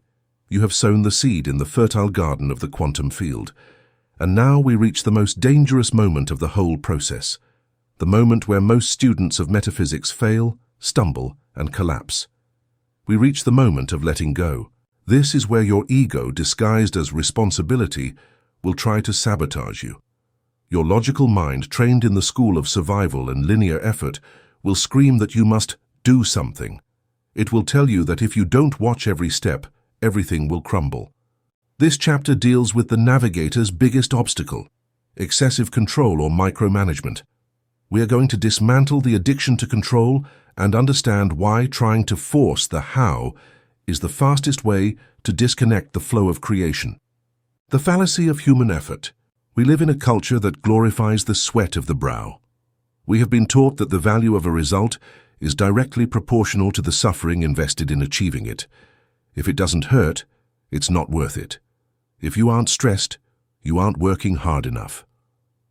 But you are no longer an operator of reality. You are training to be the architect. The architect does not carry the bricks. The architect does not mix cement under the sun. The architect designs, approves the blueprint, and trusts that the construction crew will do its job. When you try to control how your desire will manifest, you are demoting yourself from architect to site laborer. You are abandoning your throne in the command center to descend into the mud and try to move mountains with a spoon. Excessive control is born from a single root: fear. It is the underlying belief that the universe is incompetent, chaotic, or indifferent, and that if you do not manipulate the variables, you will not receive what you want. But there is a cosmic irony, a fundamental paradox. The more you try to control the process, the more you repel the result. Why? Because control vibrates at the frequency of lack. You only control what you fear losing, or what you believe will not happen naturally. If you know the sun will rise tomorrow at 6 a.m., do you stay awake all night trying to pull the horizon with a rope? No. You go to sleep peacefully, you trust celestial mechanics. When you micromanage your manifestation, obsessively checking if the message arrived, compulsively searching for signs, forcing social situations, you are emitting a powerful radio signal that says, "I do not trust, I do not have it, I am desperate." And the multiverse, which is a faithful mirror, returns more situations to you that justify your mistrust and desperation. The CEO simile, execution versus strategy. To understand the correct dynamic between your conscious will and infinite intelligence, we will use the analogy of the corporate world. I want you to visualize yourself as the CEO, Chief Executive Officer, of a vast multinational corporation, Your Life Inc. Imagine a high-level CEO, say, the owner of an aerospace technology company. This CEO has a vision. We are going to put a man on Mars in 10 years. That is the order. That is the what, the desire, the assumption, the memory of the future. What does the CEO do after signing that directive? Does he go down to the factory to screw the bolts onto the ship? Does he start calculating the fuel manually? Does he go to the cafeteria to serve coffee to the engineers to make sure they don't fall asleep? Absolutely not. The CEO gives the order and withdraws. Perhaps he goes to play golf. Perhaps he goes to a gala dinner. He goes to his office to think about the next big project. He knows he has a team of highly qualified managers, engineers, logisticians, and operators who will take care of the execution. He doesn't know how the radiation problem on the ship's hull will be solved. That is the engineer's job. He only holds the vision of the final result, the ship landing on Mars. In your reality, you are that CEO, and your managers, your execution team, is infinite intelligence. God, the quantum field, the universe, your higher self. This intelligence has a processing capacity that your conscious mind cannot even imagine. It can move millions of people. It can orchestrate impossible coincidences. It can align traffic, weather, the economy, and chance encounters to fulfill your order. The problem arises when the CEO, you, does not trust his managers, the universe. Imagine that the CEO goes down to the assembly floor, pushes the chief engineer aside, and starts pressing random buttons shouting, "I have to do it myself, or it won't go right." What happens? Chaos. The system paralyzes. The experts step aside and say, "Fine, if you think you know more than we do, do it yourself." And the project fails because the CEO does not have the technical capacity to execute the how. That is exactly what you do when you worry about the how. When you ask, where will the money come from? How will I meet my partner if I don't go out? How will this be cured if the doctor said no? You are interfering in the work of your cosmic managers. You are invading the universe's logistics department with your limited mind. The arrogance of logic.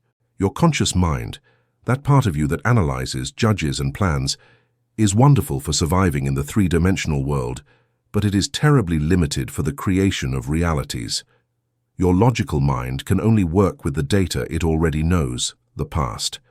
It cannot compute the unknown.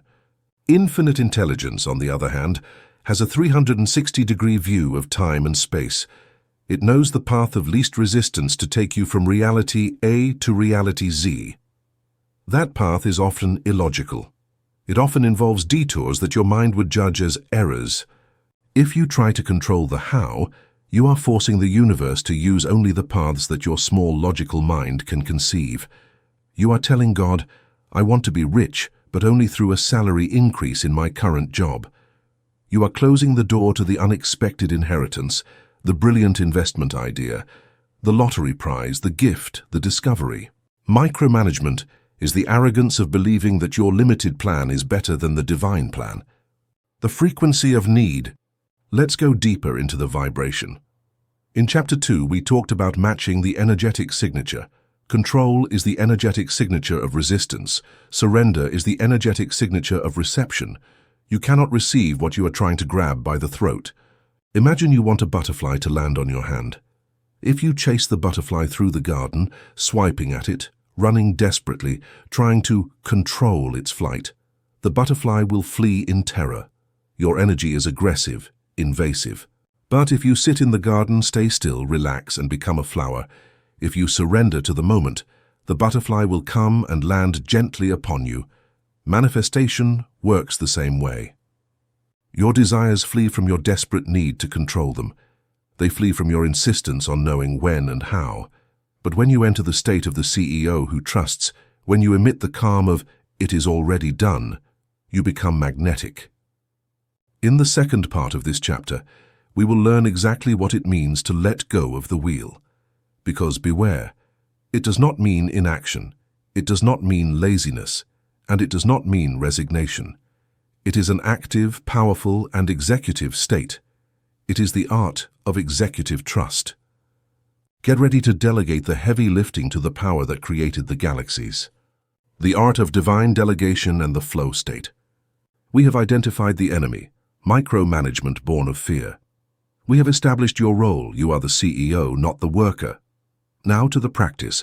How do you live the paradox of surrender on any given Tuesday when problems press and anxiety knocks on the door? The paradox is this. To gain total control over your destiny, you must totally renounce control over the details. Redefining surrender, executive trust. The word surrender has bad press. In a military context, surrendering means losing.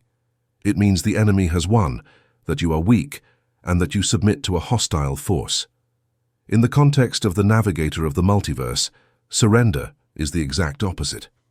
Letting go of the wheel is not resignation, it is executive trust. Imagine you are in an ultra-luxury private jet.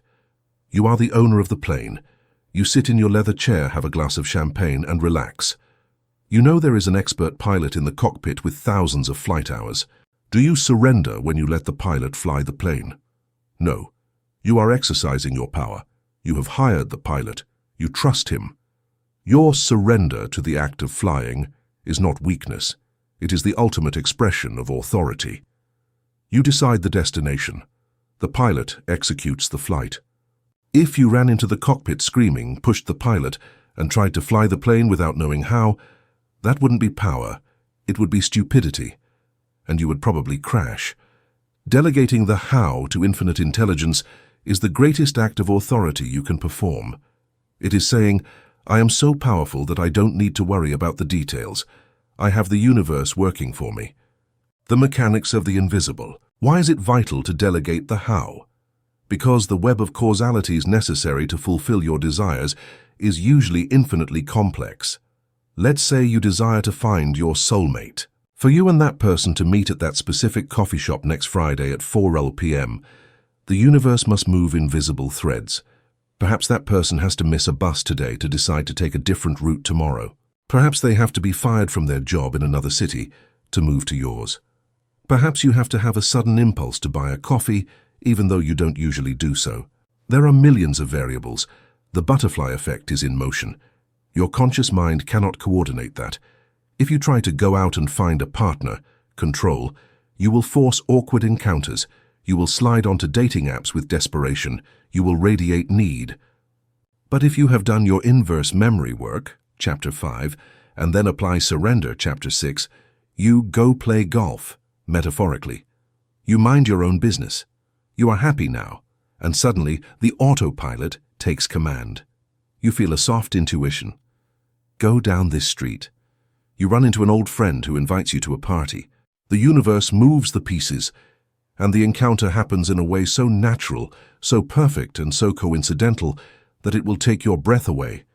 That is the sign that you have navigated correctly. Synchronicity. When you control, there is friction, obstacles, and fatigue. When you surrender to the autopilot, there is flow, open doors, and miracles. Tools for letting go of the wheel.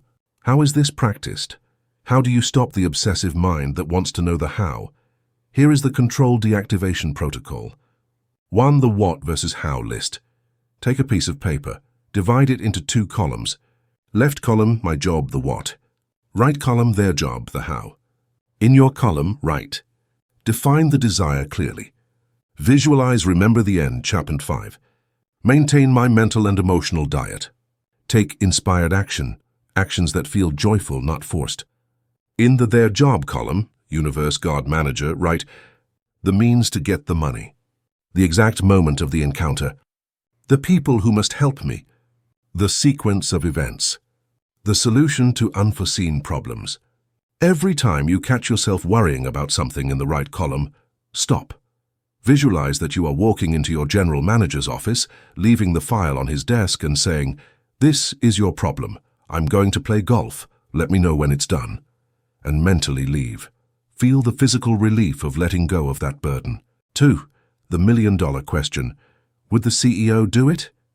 When you feel the impulse to force something, calling that person 10 times, sending another desperate email, compulsively checking your social media, ask yourself, would the CEO of reality do this? Would a CEO who knows his order is being fulfilled act with this desperation? The answer is always no. The CEO would wait with confidence. If the action is born of fear and if I don't do this, I'll lose it, don't do it. Stop. If the action is born of joy or inspiration, I feel like calling this person because I like them, do it. 3. The autopilot mantra. When anxiety attacks, use this phrase as a circuit breaker. The system is working. The order has been processed. My manual intervention is not required. Repeat it until your nervous system lowers its guard. Remember, delegating is not abandoning. It is trusting the competence of your cosmic team. Inspired action versus forced action. So a common doubt is, so I just sit on the couch and do nothing. No, here is the navigator's crucial nuance. There are 2 types of action. Forced action, ego. It feels heavy. You have to push yourself to do it. It is born of the fear that nothing will happen. It is exhausting. Inspired action, higher self. It feels light. It's as if you are being pulled towards it. You lose track of time doing it. It is born of enthusiasm. When you are in the state of surrender, you will receive instructions to act, but they won't be logical 10-step plans. They will be hunches. Call your aunt. Why? I don't know. Just call.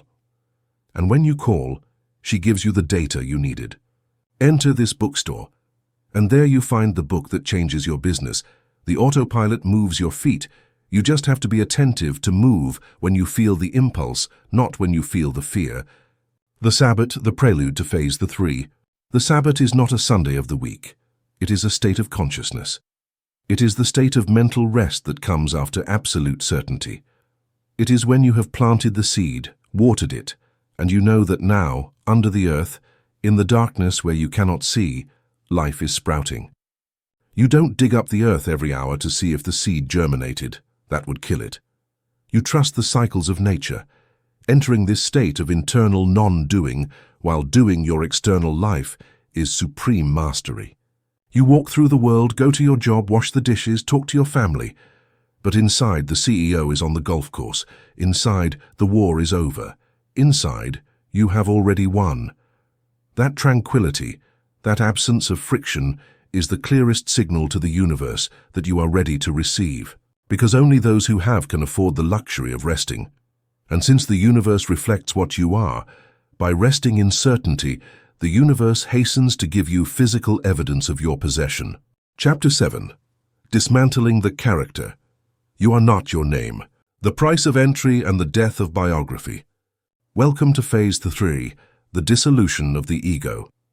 If you have made it this far, you have mastered the technical tools.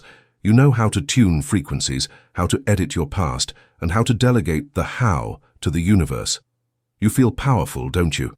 You feel in control of the game board. But now, Navigator, I must ask you for something that will shake the very foundations of your existence. Until now, we have been adding things to your life. New beliefs, new techniques, new desires. Now, we are going to start subtracting. This chapter's premise is brutal in its simplicity. To jump to a new timeline, you must be willing to let your old identity die. You cannot take your old self to the new life. It is a physical and metaphysical impossibility. It is like trying to install the latest operating system on a 1980s computer. The old hardware cannot support it. Or using a more visceral metaphor, it is like wanting to cross the ocean to a new continent, but insisting on carrying with you the debris of your burned-down house because it is all you know. Most people fail in sustained manifestation, not because they do not desire enough, but because their identity is incompatible with their desire. You say, I want to be a millionaire. But your identity, your I, says, I am a hard-working person who comes from a humble family and struggles for every penny. You say, I want a relationship of deep love. But your identity says, I am someone who is always abandoned. I'm the one who has bad luck in love. As long as those definitions remain in force in your psyche, no visualization technique will work in the long term. Because the universe does not respond to what you want. It responds to what you are. And if what you are is a victim, a fighter, or a sick person, the multiverse will continue to send you scenarios that confirm that identity. Here enters the key concept of this chapter. You are not your name. You are not your profession. You are not your family history. You are not your traumas. You are not your successes or your failures. All of that is the character. It is an avatar in an ultra-realistic video game, and you have made the fatal mistake of confusing the player, pure consciousness, with the avatar, the ego. Why is it so difficult to change? Because we are in love with our own tragedy. Your ego, that mental construct you call me, feeds on story. It feeds on continuity. For the ego, security is not being happy. Security is being known.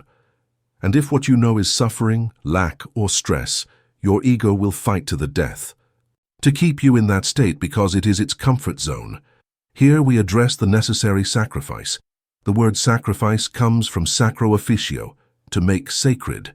You must sacrifice the need for your personal story. Think about it for a moment. Who would you be if you couldn't tell anyone? Your past? Imagine that you meet someone at a party and you cannot say your name, nor what you do, nor where you come from, nor what happened to you in childhood. What is left? For most, a terrifying void remains. That void is what we avoid by filling our lives with labels. I am a lawyer. I am a mother. I am divorced. I am diabetic. Those labels are bars of a cell. By saying I am the one who always struggles, you are signing a contract with the universe that says, please send me more struggle, because that is what defines who I am. If suddenly everything was easy, you would lose your identity. You would stop being the sacrificed hero. And for the ego, the death of identity is worse than physical death. Imagine that your consciousness, your higher self, the observer, is a deep-sea diver. To interact with the ocean floor, 3D physical reality, the diver needs to put on a heavy suit with a lead helmet and iron boots. That suit is your personality. It is made of your memories, your habits, your cultural conditioning, and your emotional traumas. The problem is that you have been wearing the suit for so long that you have forgotten that you are the diver. You think you are the suit, and now you want to swim fast, you want to fly, you want to jump to a reality of lightness and abundance. But the suit weighs tons. The suit is designed to walk along the bottom, not to fly. Dismantling the character means taking off the suit. It means looking at your traumas, those wounds you have polished and displayed like war medals, and saying, this happened to me, but it is not me. It means looking at your achievements, those titles and recognitions you use to feel valuable, and saying, I did this, but it is not me. It is a process of radical psychological stripping. From a biological point of view, your personality is simply a set of neural networks wired by repetition. You wake up in the morning and remember who you are. You remember your problems. By remembering them, your brain fires the same circuits as yesterday. Those circuits send chemical signals to your body so that it feels the same emotions as yesterday: anxiety, resignation, haste. The moment you feel those familiarized emotions, your body tells the brain, yes, it is us. We are safe in the routine. To change your reality, you must break that loop. You must wake up in the morning and be no one. This is the reason why real change feels so uncomfortable. When you stop thinking and feeling like your old self, The neurons stop firing together. They separate. Chemically, your body enters withdrawal syndrome. It asks for its dose of usual suffering. It asks for its dose of victimhood. Your mind will tell you, this doesn't feel right. I feel lost. I don't know who I am. Celebrate that moment, that feeling of not knowing. Who you are is the sign that the diving suit is cracking. It is the sign that the river is thawing. That space of uncertainty is the only place where true creation can occur. If you know exactly who you are, I am John, the accountant with debts, then your future is predictable. You will be John, the accountant with more debts or fewer debts, but always John. But if you don't know who you are, then you can be anyone. The navigator must develop an extreme tolerance for the identity void. Society demands constant definitions. Who are you? They ask you. And they expect a business card. In this phase, your internal response must be a thundering silence. You are not your name. Your name is just a sound that people use to get your attention. You are not your body. Your body is the vehicle you drive. You are not your mind. Your mind is the tool you use. Who is left when you take all of that away? The presence remains. The I am without surnames remains. That I am is the same force that created the stars. And that force has no history, no trauma, and no limits. In the second part of this chapter, we are going to perform the funeral of the ego. I will guide you step by step to identify the labels that are limiting you, even those that seem positive, and burn them on the altar of your transformation. Prepare to die in life, so that you can be reborn in the reality you have chosen. The art of being nobody and absolute fluidity. We have understood the theory. For the new you to be born, the old you must give up its place. Now let's get to the practice. We are going to learn how to actively dismantle the rigid structure of your personality to achieve liberation, becoming nobody so you can be anyone. This process is not for the timid. It requires brutal honesty. We are going to examine the stories you tell yourself to justify your limitations, and we are going to erase them. Exercise, the inventory of labels. I want you to visualize your current identity as a house full of old furniture. Those pieces of furniture are your labels. Some are ugly and broken, traumas, defects. Others are valuable antiques, achievements, virtues, but they all take up space and make the house heavy and difficult to renovate. Take a piece of paper or do it mentally with total focus and answer this: who do I think I am? Write down or detect the phrases that start with I am or I always. I am impatient. I am bad at business. I am the support of my family. I am a lonely person. I am a realist. Observe each of these statements. Are they universal absolute truths, or are they simply scripts that you have memorized and repeated so many times that they seem real? When you say, I am impatient, you are programming your nervous system to react with anger to waiting. You are giving yourself a behavioral command. Now the bold step. You must also renounce the good labels that limit you. For example, I am the strong person who solves everyone's problems. Sounds noble, right? But that identity keeps you trapped in a reality where there must always be problems and weak people around you, so that you can fulfill your function as a savior. If you want a life of peace and fluidity, that label of the strong one must die. The technique of lucid death, the funeral of the character. To achieve absolute identity fluidity, I propose an active meditation that we will call the funeral of the character. 1. The isolation. Find a moment of total darkness and silence. Lie down, close your eyes. 2. The de-identification. Imagine you are floating in an infinite black space. There is no floor, no ceiling. 3. The stripping. Visualize taking off your clothes, which symbolize your social role. Then imagine taking off your skin, then the muscles, until you are just a point of consciousness light. 4. The bonfire. Mentally visualize a bonfire in front of you. You are going to throw your history into it, throw your name, watch it burn. You are no longer called that. Throw your past, your childhood memories, your failed loves, your job successes. Throw them into the fire. Watch them turn into ash. Throw away your illnesses and physical pains. That body in pain no longer exists. 5. The silence. Stay in that void. Now you are nobody. You have no name, no face, no history, no race, no gender, no debts, no assets. You are pure potential consciousness in the blackness of the quantum vacuum. This state of nobody is point zero. It is the place where all possibilities dwell. Since you are nothing defined, you can become anything. If you feel fear in this void, it is normal. The ego is kicking. Breathe and remember, you, the observer, are immortal. What is dying is just a mask. Rebirth. Once you have touched point zero, you have the power to choose who you are going to be upon opening your eyes. You are no longer the result of your past. You are the result of your present choice. This is what we call identity fluidity. Imagine you are an actor in an infinite dressing room full of costumes. What does your current desire require? Do you want to manifest wealth? Then from the rack you take the magnate suit. You put it on. How does a magnate walk? How do they breathe? What do they think about money? They think it is unlimited energy, not a scarce resource. You dress with that identity. Do you want to manifest love? You take off the wounded loner suit and put on the irresistible beloved suit. How does it feel to be adored? You step into the character. The key difference is that now you know it is a game. You don't. Believe you are the character. You use it. Before the character used you, you believed you were the mask and you couldn't take it off. Now, you are the owner of the masks. You can be a ruthless executive in the business meeting at 10 a.m. and a sensitive poet at 5 p.m. There is no contradiction because you are neither of the two. You are the space where both occur. This flexibility is the mark of the master navigator. You do not have a fixed shape.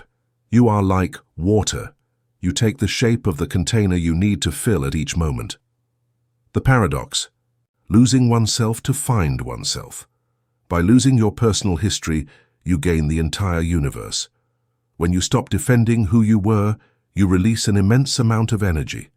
Maintaining a false identity consumes a lot of psychic energy. Defending your rightness, your wounds, and your image is exhausting. By letting go of that energy becomes available for creation. You become lighter, you become transparent.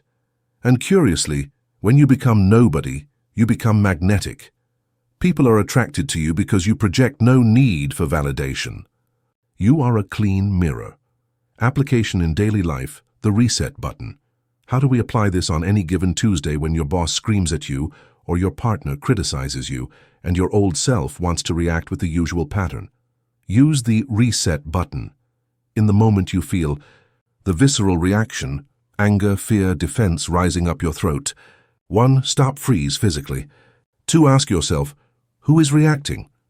Is it my infinite consciousness or is it the little me, the character, who feels offended? 3. Dissociate. Visualize taking a step back. Out of your body. Look at the character and say, look, the character Carlos is offended because he believes he is being attacked. How interesting. 4. Choose. From that distance, decide, what identity do I want to embody now? Perhaps you choose the identity of unperturbable peace, and you respond from there, or simply keep quiet and smile, knowing that none of it is real. This dismantling of the ego is the indispensable prerequisite for what is coming in the final chapters. You cannot enter the permanent Sabbath, the state of rest. If your ego is still screaming and worrying, the ego is addicted to doing, struggling, and worrying. The self, on the other hand, knows that everything is done. Only when you empty yourself of yourself can you be filled by divine intelligence. Only when you die to the man of effort can you be born to the God of ease. Navigator, your task for this phase is simple but terrifying. Stop taking yourself so seriously. Stop defending your biography. Dare to be a stranger to yourself. Look in the mirror tomorrow and ask yourself, if I had no memory, who would I be today? And then go out into the street and be that new, fresh person, without scars and without limits. You have broken the mold. Now the universe has space to deliver what truly belongs to you, not what your old character believed they deserved. Chapter 8. Living in the Permanent Sabbath, the End of Effort. The Psychology of It Is Done and the Waiting Trap. Welcome, Navigator, to the promised land of consciousness. In the previous stages, You have been a warrior. You have fought against your old beliefs. You have hacked your memory. You have dismantled your identity, and you have learned to delegate command to the universe. It has been arduous work, a total re-engineering of your being. But now we reach the point where all work must cease. We arrive at the Permanent Sabbath. If you remember Book 2 of this saga, we touched on the Sabbath as the moment of climax in manifestation, that instant of relief. But here in the Mastery of the Multiverse, we expand the concept. The Sabbath is not just a brief moment prior to manifestation, it is a constant state of life. It is the atmosphere you breathe 24 hours a day. This chapter is about the end of effort. It is about how to live. In a world of chaos while maintaining an unshakable peace, not through stoic discipline, but through profound knowledge. To understand the Sabbath, we must clear away centuries of religious dogma. In ancient texts, it is said that the Creator worked for 6 days and rested on the 7th. The superficial interpretation is that God was tired. But how can an infinite source of energy get tired? It is absurd. The rest was not due to fatigue. The rest was due to completion. The Creator rested because the work was finished. There was nothing more to add or correct. The creation was complete and perfect. You are the creator of your reality. When you enter the state of Sabbath, it is not because you have given up or because you are lazy. You enter the Sabbath because you have reached the absolute internal conviction that your desire is already a fact. Living in the Sabbath means living in the certainty that everything is done. Imagine that you have commissioned a custom piece of furniture from a world-famous carpenter. You have paid the deposit, approved the design, and have been given a guaranteed delivery date. Do you go to the workshop every morning to scream at the carpenter? Do you wake up at 3 a.m. worried if the carpenter ran out of wood? Do you cry in the kitchen because the furniture is not already in your living room? No. You go on with your life. You make space in your living room. You live your life with the tranquility of knowing that the furniture is already yours, even if your physical eyes do not see it yet. That tranquility, that absence of anxiety, is the Sabbath. The greatest enemy of the Sabbath is the mental state of waiting. Most aspiring manifestors live in a perpetual waiting room. I will be happy when the money arrives. I will feel secure when my partner arrives. I will relax when the diagnosis changes. Notice the vibration of these phrases. They all imply that the now is insufficient. They all declare, I don't have it. And since the universe is a literal mirror, if your vibration is I am waiting, the universe will give you more waiting. It will keep you in the waiting room eternally, because that is the signal you are emitting. Sabbath is the antithesis. In the Sabbath, you don't wait for anything because you feel you already have everything. How can you wait for what you already possess? If you have your car keys in your pocket, you are not waiting to have a car. You know it's there. The possession is an indisputable fact in your mind. To live in the Permanent Sabbath, you must eradicate the feeling of lack from your emotional body. You must go through the day-to-day without the anxiety that something is missing for you to be complete. Living without anxiety, without waiting and without need, is the master key. The most precise metaphor for the Sabbath is pregnancy. When a woman conceives, the child is already a biological reality. The DNA is fixed, the process has begun. However, for 9 months, the child is not visible to the outside world. Does the mother doubt she is a mother? Does she take pregnancy tests every hour in a panic? No. She lives in a state of joyful expectation. She knows it is done. She prepares the crib. She buys clothes. No one would say she is waiting to be a mother. She is already a mother of a child in gestation. Your desire, Navigator, is that child. You have planted the seed in previous chapters. Now you are in the gestation period. The Sabbath is trusting that the universe, your quantum womb, is nurturing that desire and will give it physical form at the perfect moment. Any attempt to force, accelerate, or doubt is to violate the natural process of gestation. The title of this chapter mentions the end of effort. We must qualify this. It does not mean the end of physical action, it means the end of psychological friction. You can run a marathon in a state of Sabbath if you do it with joy and fluidity. And you can be sitting on a sofa in a state of anti-Sabbath if your mind is full of noise, fear, and calculation. The effort that kills manifestation is the effort of trying to make it happen. It is the feeling of pushing a rock uphill. It is manipulation. In the Sabbath, action changes its nature. You no longer act to get, you act from getting. A millionaire does not work to make ends meet with anguish. He works to expand his empire, for fun or for purpose. The internal energy is diametrically opposed. Living in the Sabbath is moving through the world with the lightness of one who has nothing to prove and nothing to fear. It is walking down the street, knowing the universe is conspiring in your favor at every corner. It is stopping rowing against the current and finally pulling the oars into the boat and letting the river of life carry you toward your destiny, knowing the river knows the way better than you do. How does the Sabbath feel biologically? It feels like relief. Relief is the emotion closest to manifestation. Think of a time when you had a great problem and suddenly received the call that solved everything. Remember that deep exhalation, that loosening of the shoulders, that feeling that the weight of the world disappeared. Thank God it's over. That is the feeling you must cultivate and sustain before the physical solution arrives. That relief is the chemical signal that tells your cells and the quantum field, the desire has been fulfilled. If you can maintain that relief in the background, you are living in the Sabbath. But beware, the world will try to pull you out of there. The news, the bills in the mailbox, the skeptical comments from friends, everything will try to drag you back to the frequency of effort and fear. Your only job is to protect your Sabbath. The final test and unconditional happiness. We have defined the Sabbath as a state of internal certainty and constant relief. It sounds wonderful, almost poetic.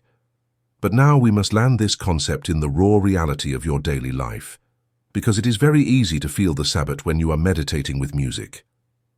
But can you maintain the Sabbath when your bank account is in the red? Can you maintain the Sabbath when that special person leaves you on read?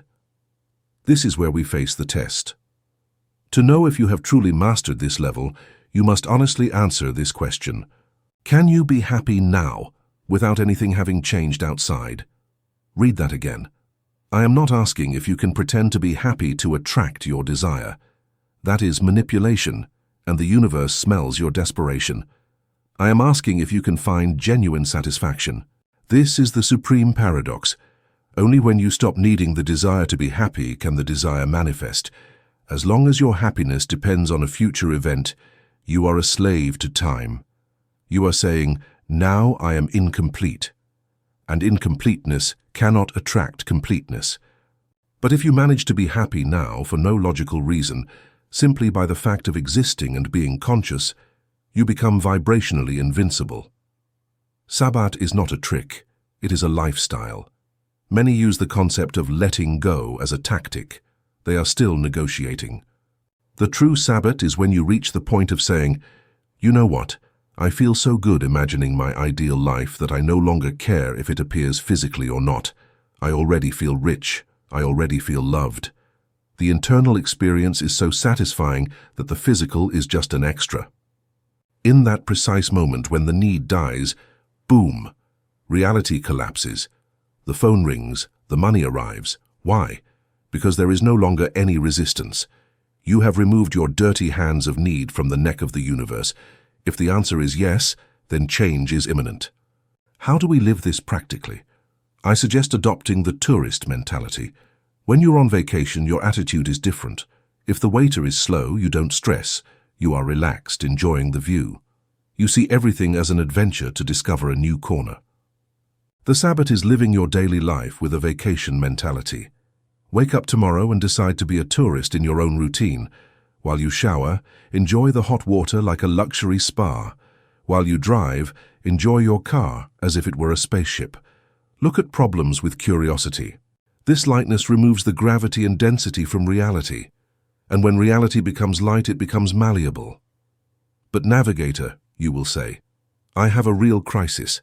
I'm being evicted tomorrow. I understand the fear. But you are God in the animal. Sabbath is your bunker. When the external world burns, you have two options. Burn with it or withdraw into your inner sanctuary. Close your eyes. Breathe. Remember that this is a holographic projection of your past. Say internally, "Soul knows the solution already exists. I stay still. I trust." This requires immense courage. But staying still in certainty during the storm is what works miracles.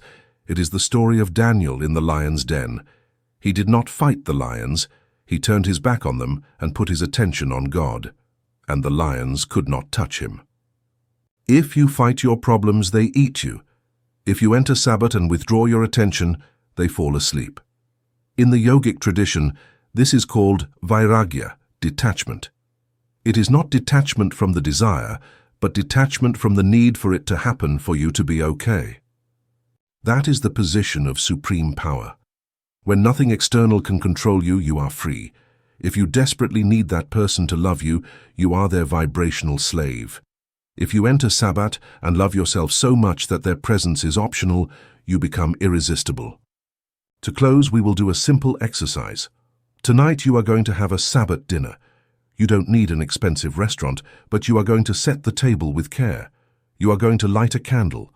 You are going to eat as if your desire were fulfilled a week ago. During dinner, do not talk about problems. Do not think about what is missing. Feel the texture of the food. Maintain an internal conversation from the end. What an incredible week we have had. It is wonderful that everything was resolved so easily. Enjoy the present moment. If you manage to spend that half hour in absolute satisfaction, you will have touched the hem of God's garment. That state of quiet satisfaction is the fuel of creation. Now your mission is to extend that half hour to an hour, then to a morning, then to a life. Living in the Sabbath is knowing that the war is over. You no longer have to fight, you no longer have to search. You have already arrived. And paradoxically, now that you have stopped running, everything you were chasing will catch up to you. Chapter 9, Breaking the Mirror, the Final Integration, the Great Illusion of Exteriority and the Reflection Trap. We have reached the final frontier of perception. You have learned to manipulate time, edit memories, and live in the rest of the Sabbath. You have stripped away your historical character. But still, in some corner of your mind, a fundamental belief persists, a superstition that is the root of all. Human suffering, the belief in the out there. You still believe that the world is a solid place, independent of you, full of objects, people, and circumstances that you must navigate. You still believe there is an inside, your mind, and an outside, reality. This chapter comes to demolish that wall. There is no wall, there is no border, there is no out there. Everything you see, touch, and experience is a holographic projection of your own consciousness. The world is not a place you come to. It is something that comes out of you. Welcome to the final integration. Welcome to the moment of breaking the mirror, the physics of the cosmic mirror. Imagine standing in front of a giant mirror in your bathroom. You see your reflection. If your reflection has a smudge of dirt on its face, do you try to clean the mirror? If you are a sane person, no. You know that rubbing the glass is useless. You know that for the reflection to change, you must clean your own face. However, in daily life, most of humanity spends its existence trying to clean the mirror. They try to change people, the reflection, with arguments and manipulation. They try to change their financial situation, the reflection, by working more hours without changing their scarcity mindset. They try to change the political or social world, the reflection, with indignation and complaints. It is a titanic and painfully useless effort. You are shouting, "At the glass." You are fighting with an image of light. The premise of this chapter is that the world is a full-body mirror. It does not reflect what you want, it reflects what you are. Every person who crosses your path is a messenger. Every circumstance is instant feedback of your vibrational state. If you understand this, the victim dies forever. You can no longer say, "They did this to me." You can only say, "I projected this to myself through them." It is a terrifying responsibility, yes, but it is the only door to absolute freedom. If you are the source of the projection, you are the only one who can change the movie, the hallucination of separation. Why does the outside feel so real? Why, if I stub my toe on a table, does it hurt so much? Doesn't the pain prove the table is solid and external? Pain proves that your nervous system is an excellent reality decoder, not that the table is independent of you. In a lucid dream, you can also feel pain, pleasure, and fear, and yet, upon waking, you know it all happened inside your mind. There was no table, no monster. It was just you interacting with yourself. Physical life is a dense dream. Matter is energy condensed to a slow vibration, so it can be perceived by the senses. The separation between you and the chair, or between you and your enemy, is an optical illusion necessary for the game. If you knew all the time that everything is you, there would be no surprise, no interaction. Consciousness fragmented into billions of pieces, you, me, your neighbor, to be able to experience itself from infinite perspectives. But the waking navigator remembers the trick. He knows he is playing a game of multiple avatars, but there is only one player. Stop fixing the world. Here lies the most drastic paradigm shift. You must stop trying to change the world. Stop trying to fix your partner. Stop trying to beat the competition. Stop trying to cure your body from fear. Every attempt to change the reflection directly is a form of aggression. It implies there is something bad out there that must be corrected, and that resistance only solidifies the problem. What you resist persists. The navigator's practice is to ignore the mirror and turn inward. If you see scarcity in your bank account, mirror. Do not run to look for a second job desperately. Close your eyes, go inside. Find where you are feeling poverty. Change that feeling for gratitude and internal wealth. Clean your face. And then observe often with amazement how the mirror, the world, magically reorganizes itself to match your new face. This requires iron mental discipline. The world screams at you, look at the problem, it's real. You must have the audacity to say, no, it is a shadow, the reality is me. Divine solipsism versus egoic narcissism. There is a danger in this teaching if misinterpreted. The ego can take this truth, everything is me, and turn it into narcissism. I am the only one who matters, and others are puppets for my use. That is egoic solipsism and leads to loneliness and cruelty. The truth we teach here is divine solipsism. It is not that others are not real. It is that others are as real as you because they are you. The difference is abysmal. In narcissism, you are superior, and others are objects. In the final integration, you are everything, and therefore you treat every being with the reverence you have for yourself. When you look at a beggar on the street, you don't see an unfortunate other. You see yourself experiencing poverty. When you look at a tyrant, you see yourself experiencing power without love. There is no judgment because you cannot judge yourself without pain. There is only compassion and recognition. The broken mirror technique. To begin dissolving the illusion, I propose a radical perception exercise. For the next 48 hours, walk through the world with this premise. Everything that irritates me about others is a part of me that I have not accepted. If your boss's arrogance irritates you, stop. Do not judge him. Ask yourself, where am I arrogant? In what area of my life do I believe I am superior? Or perhaps, where do I repress my own authority, and that is why it bothers me to see it in another? The defect you see outside is always a projection of a shadow inside. If your child's laziness irritates you, look for your own laziness, mental or physical, or your envy of their ability to rest. The mirror never lies. It is ruthless in its precision. If the mirror shows you a monster, it is because you are wearing a monster mask. Do not break the mirror, take off the mask. In the second part, we will take this to its logical conclusion.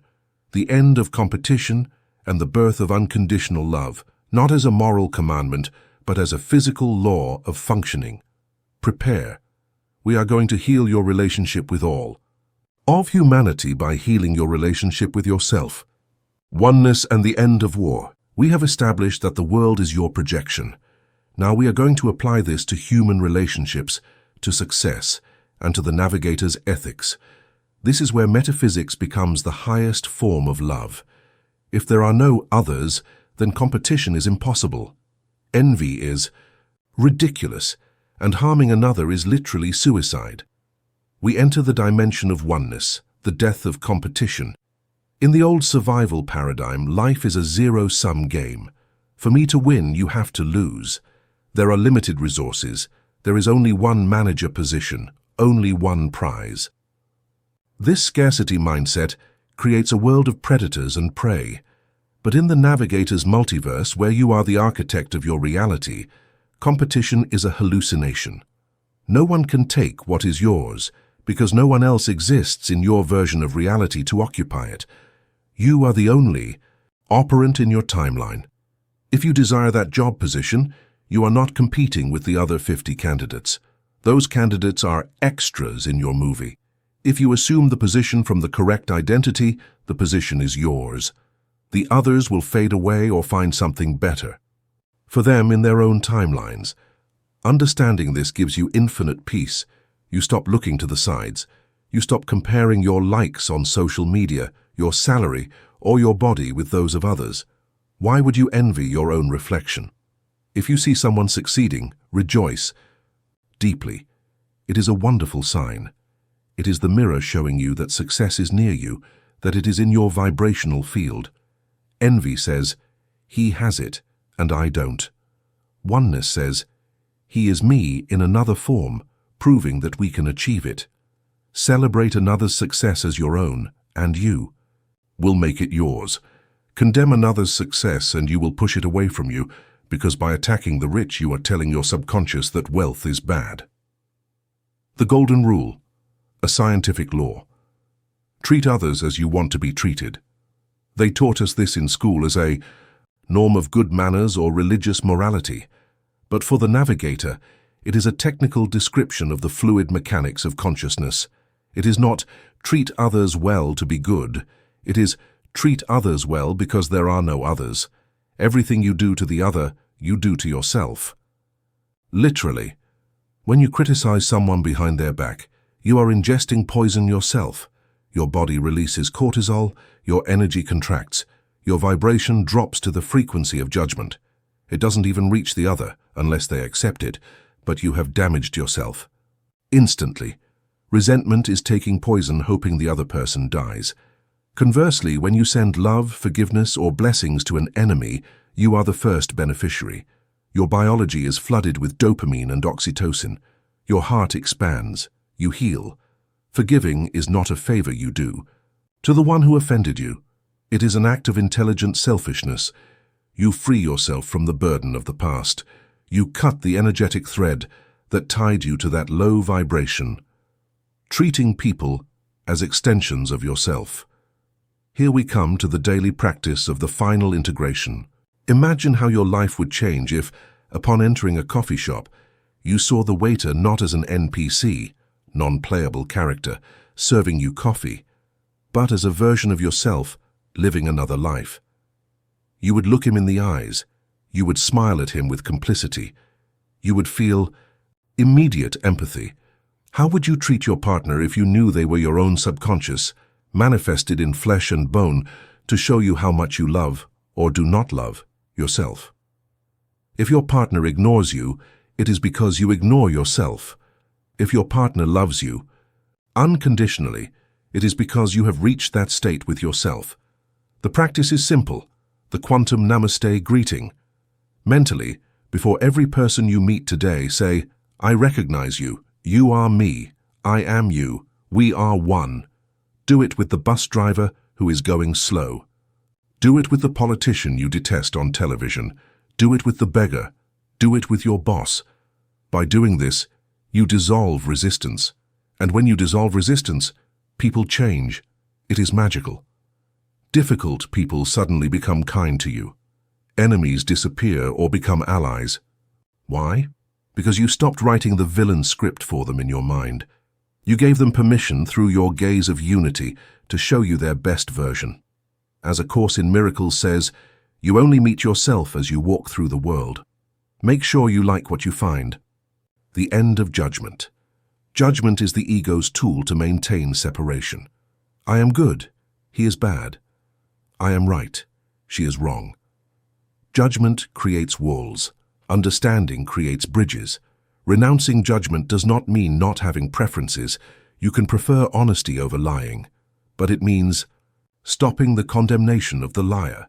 It means understanding that the liar acts from their level of consciousness, from their fears and their wounds, which are also yours on another frequency. The day you stop judging the world stops judging you. You become invisible to criticism. You become immune to attack. Because to be attacked, you need to defend a position. If you defend nothing because you know you are everything, the attack passes through the void without touching you. The last frontier, radical self-love. In the end, breaking the mirror leads us back to the beginning, you.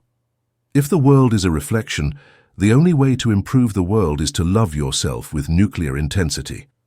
I am not talking about vanity, which is insecurity in disguise.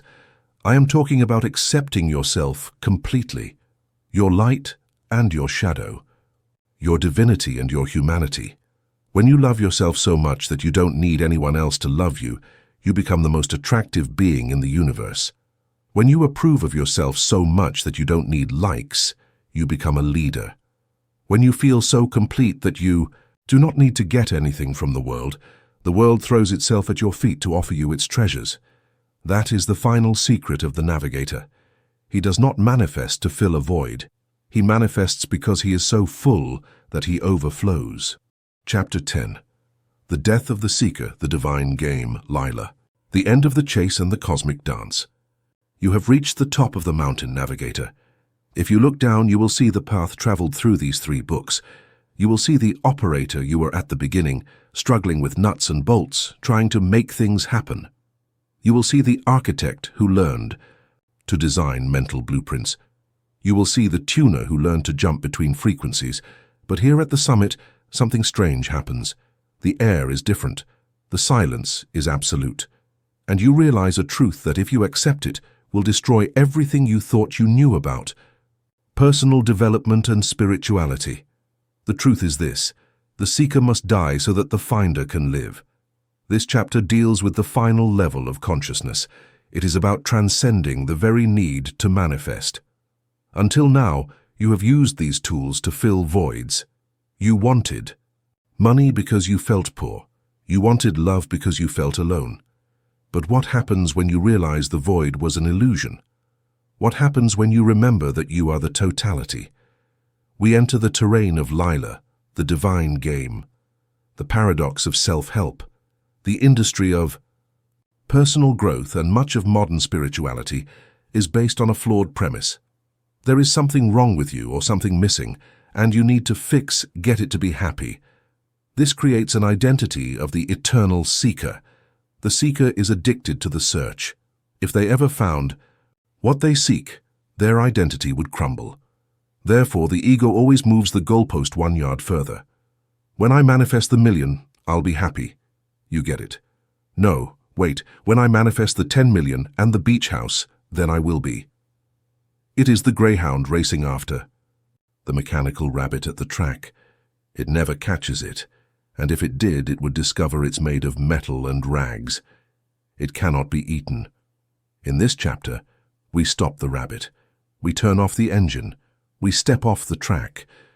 The death of the seeker is not a physical death. It is the death of the idea that fulfillment is in the future. It is the visceral understanding that there is nowhere to go, because you are already there. You no longer manifest things to fill holes in your soul. Those holes never existed. They were shadows created by your posture toward the light. Why does the universe exist? The theory of cosmic boredom. To understand the paradigm shift from need to fun, we must ask the ultimate metaphysical question: why does something exist instead of nothing? If God, or infinite consciousness, the Tao, the quantum field, is everything, perfect and complete, why bother creating a physical universe full of drama, pain, black holes, and mosquitoes? The answer given to us by the ancient Vedas is Lila. Creation is not an act of labor, nor a punishment, nor a school of trials. Creation is a game. Imagine that. You are an eternal, omnipotent, and solitary consciousness. You have no limits. You can create anything instantly. At first, it's fun. You say, "Let there be light," and there is light. You create symphonies, galaxies, worlds of glass. But since you know everything that is going to happen, because you are omniscient, eventually you get bored. There is no surprise, there is no risk. It's like playing chess against yourself, knowing all the moves. What do you do to cure infinite boredom? You invent a game of hide and seek. You decide to fragment yourself. You decide to forget who you are on purpose.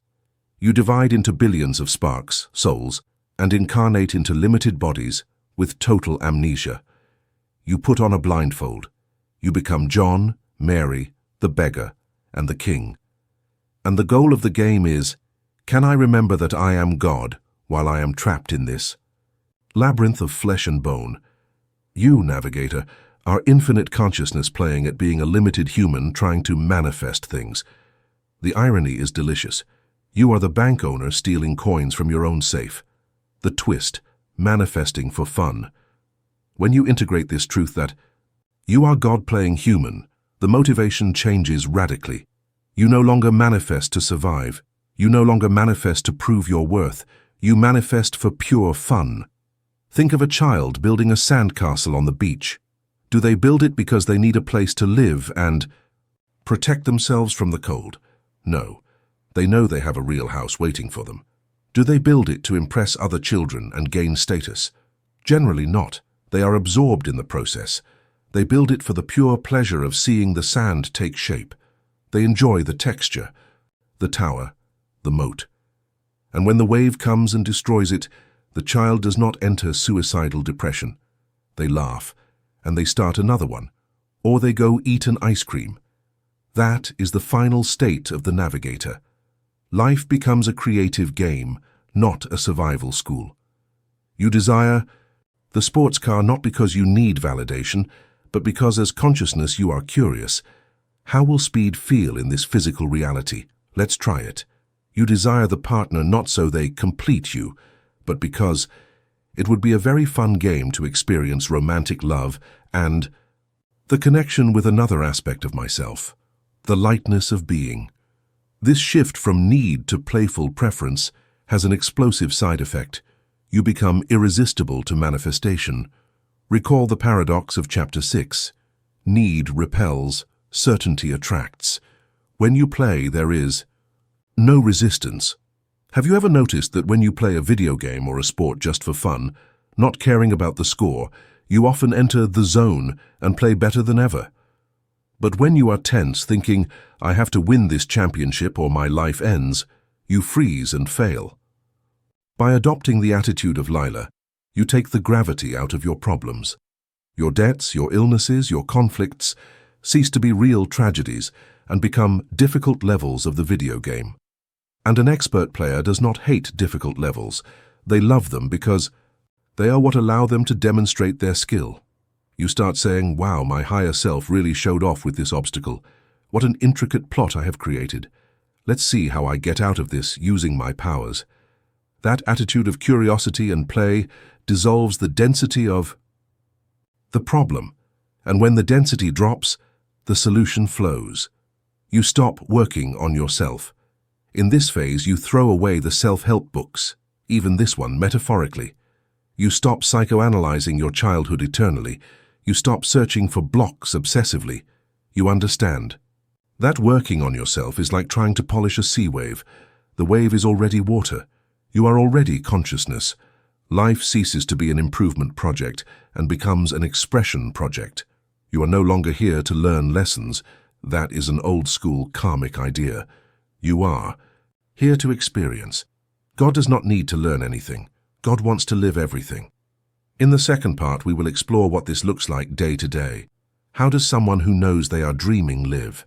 How does a lucid dreamer walk, talk, and love? We will speak of permanent lucidity and how to turn your life into a conscious work of art, where you are simultaneously the canvas, the painter, and the paint. Permanent lucid dreaming and the awakening of the sleeping God. We have crossed the threshold. We have left behind the ego's seriousness and embraced the spirit's laughter. We have understood that life is Lila, a divine game. Now, the practical question. How is this game played with mastery? How do you live in the market, office, and family while maintaining this cosmic consciousness? The answer lies in the concept of permanent lucid dreaming, the anatomy of the lucid dreamer. You have surely heard of nocturnal lucid dreams. You are in the middle of a nightmare or an absurd scene, and suddenly something clicks in your brain. You realize, wait, this is a dream. My real body is in bed. In that instant, fear disappears. If a monster was chasing you, you stop and laugh, or turn it into a kitten. Because you know it's a dream, you know nothing can cause you real harm. You acquire superpowers. You can fly, walk through walls, create objects. Spiritual enlightenment is nothing more than having that same click, but while awake. It is realizing, while you are awake, that this physical reality, although it feels solid and hard, is also a projection of consciousness. It is a shared dream, denser and with stricter rules, gravity time, but a dream nonetheless. You have remembered who you are. Lucid dreaming is permanent. When you live like this, you walk through the world with a double consciousness. One, avatar consciousness. You respect the game's rules, you eat. When hungry, you pay your taxes, you stop at the red light, you don't become an antisocial madman. 2, player consciousness. In the back of your mind, you always know that none of this is serious. You know you are immortal. You know death is only waking up. This duality gives you an unfair advantage over the rest of humanity.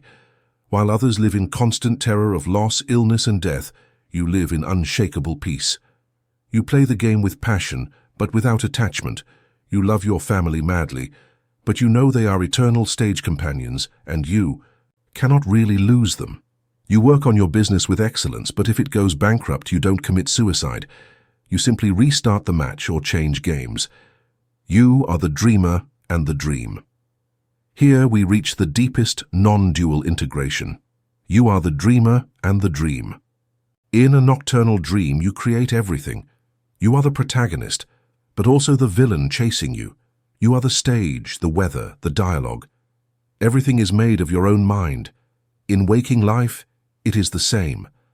There is no separation between you, God, and your creation, the world. This eliminates the last barrier, loneliness. Many fear that upon waking they will feel alone, but it is the opposite. Upon waking, you realize that everything is an extension of you. You are never alone, because everything you see is your own consciousness greeting you. You hug a tree and you hug yourself. You look at the stars and look at your own atoms. You drink water and it is God drinking God. This is the supreme mystical experience, oneness. And it is not lived retired in a Himalayan cave.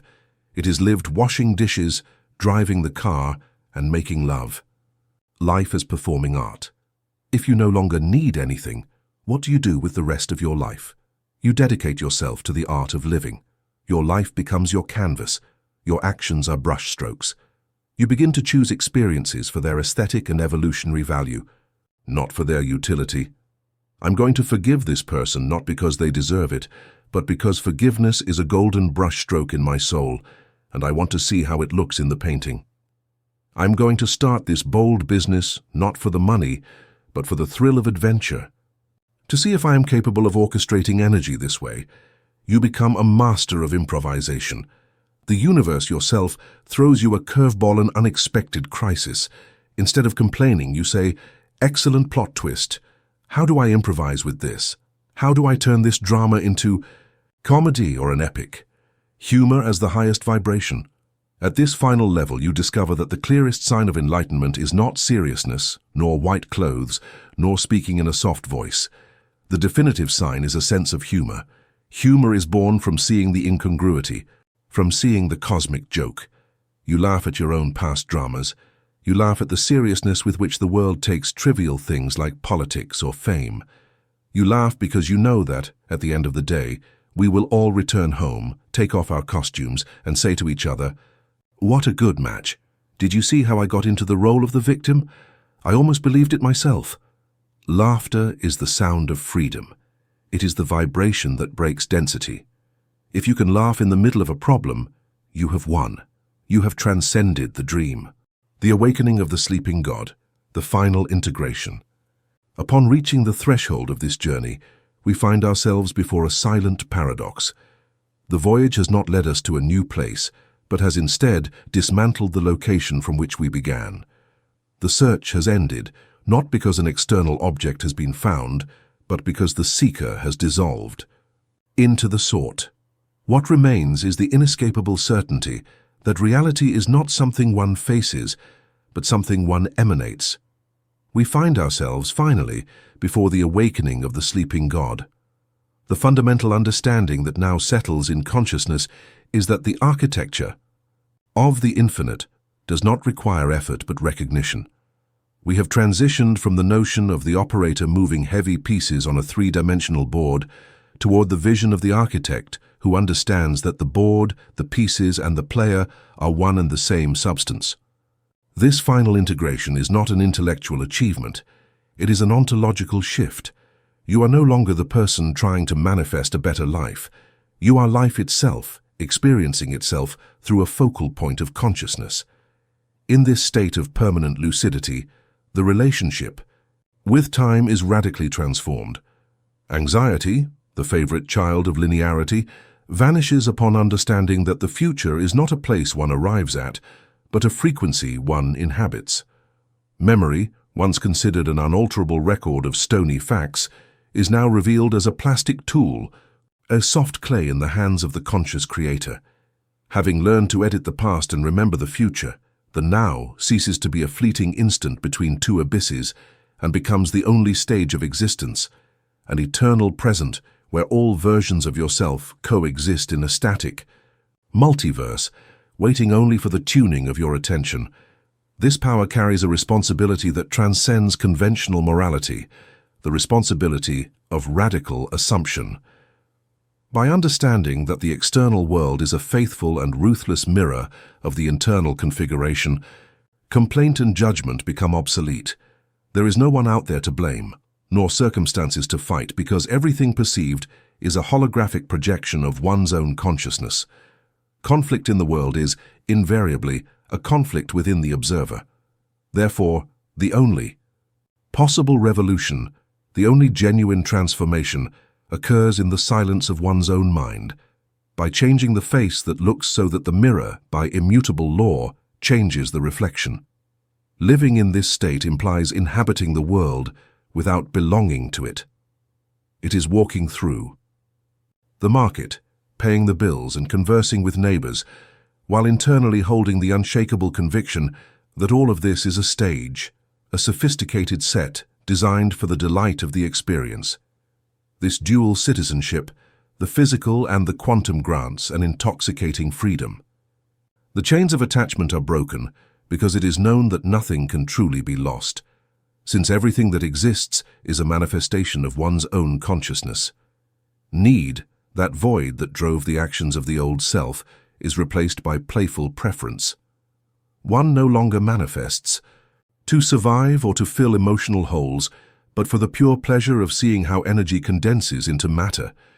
It is here where the supreme concept of Lila, the divine game, enters.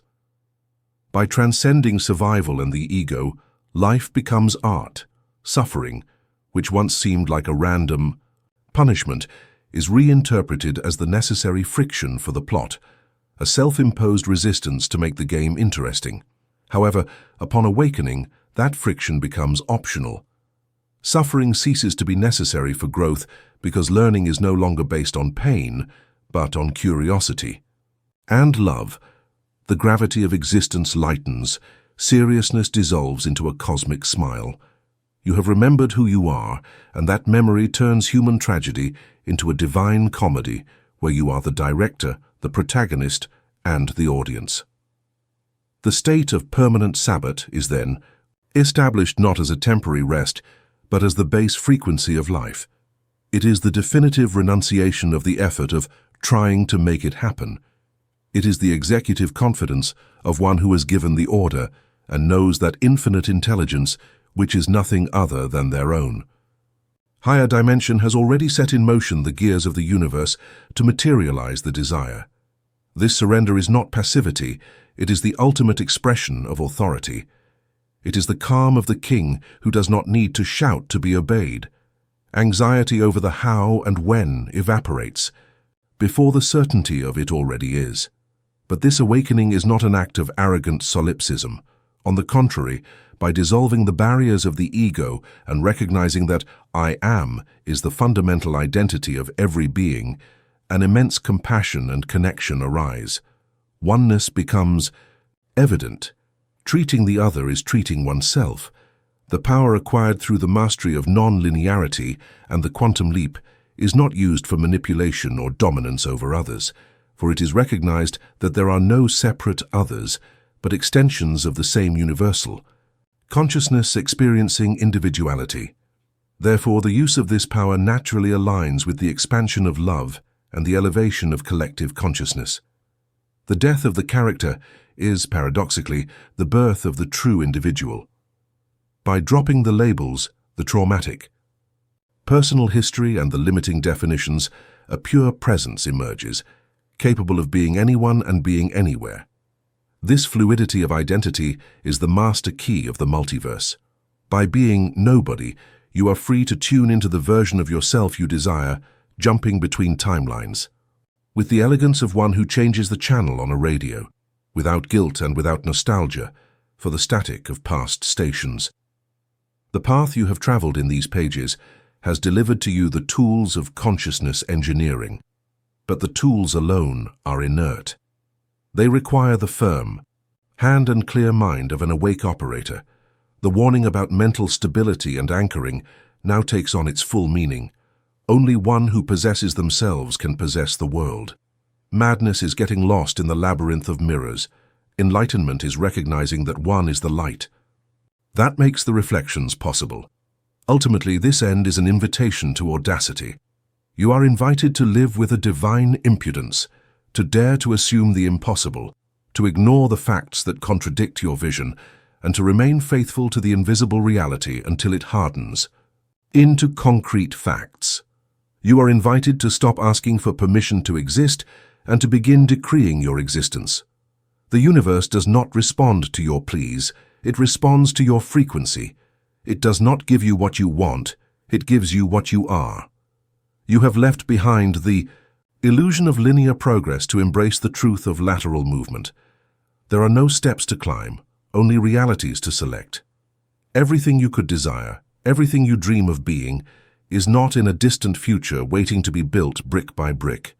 It already exists, complete and perfect, in an adjacent frequency, vibrating in the eternal now, waiting for your recognition to manifest.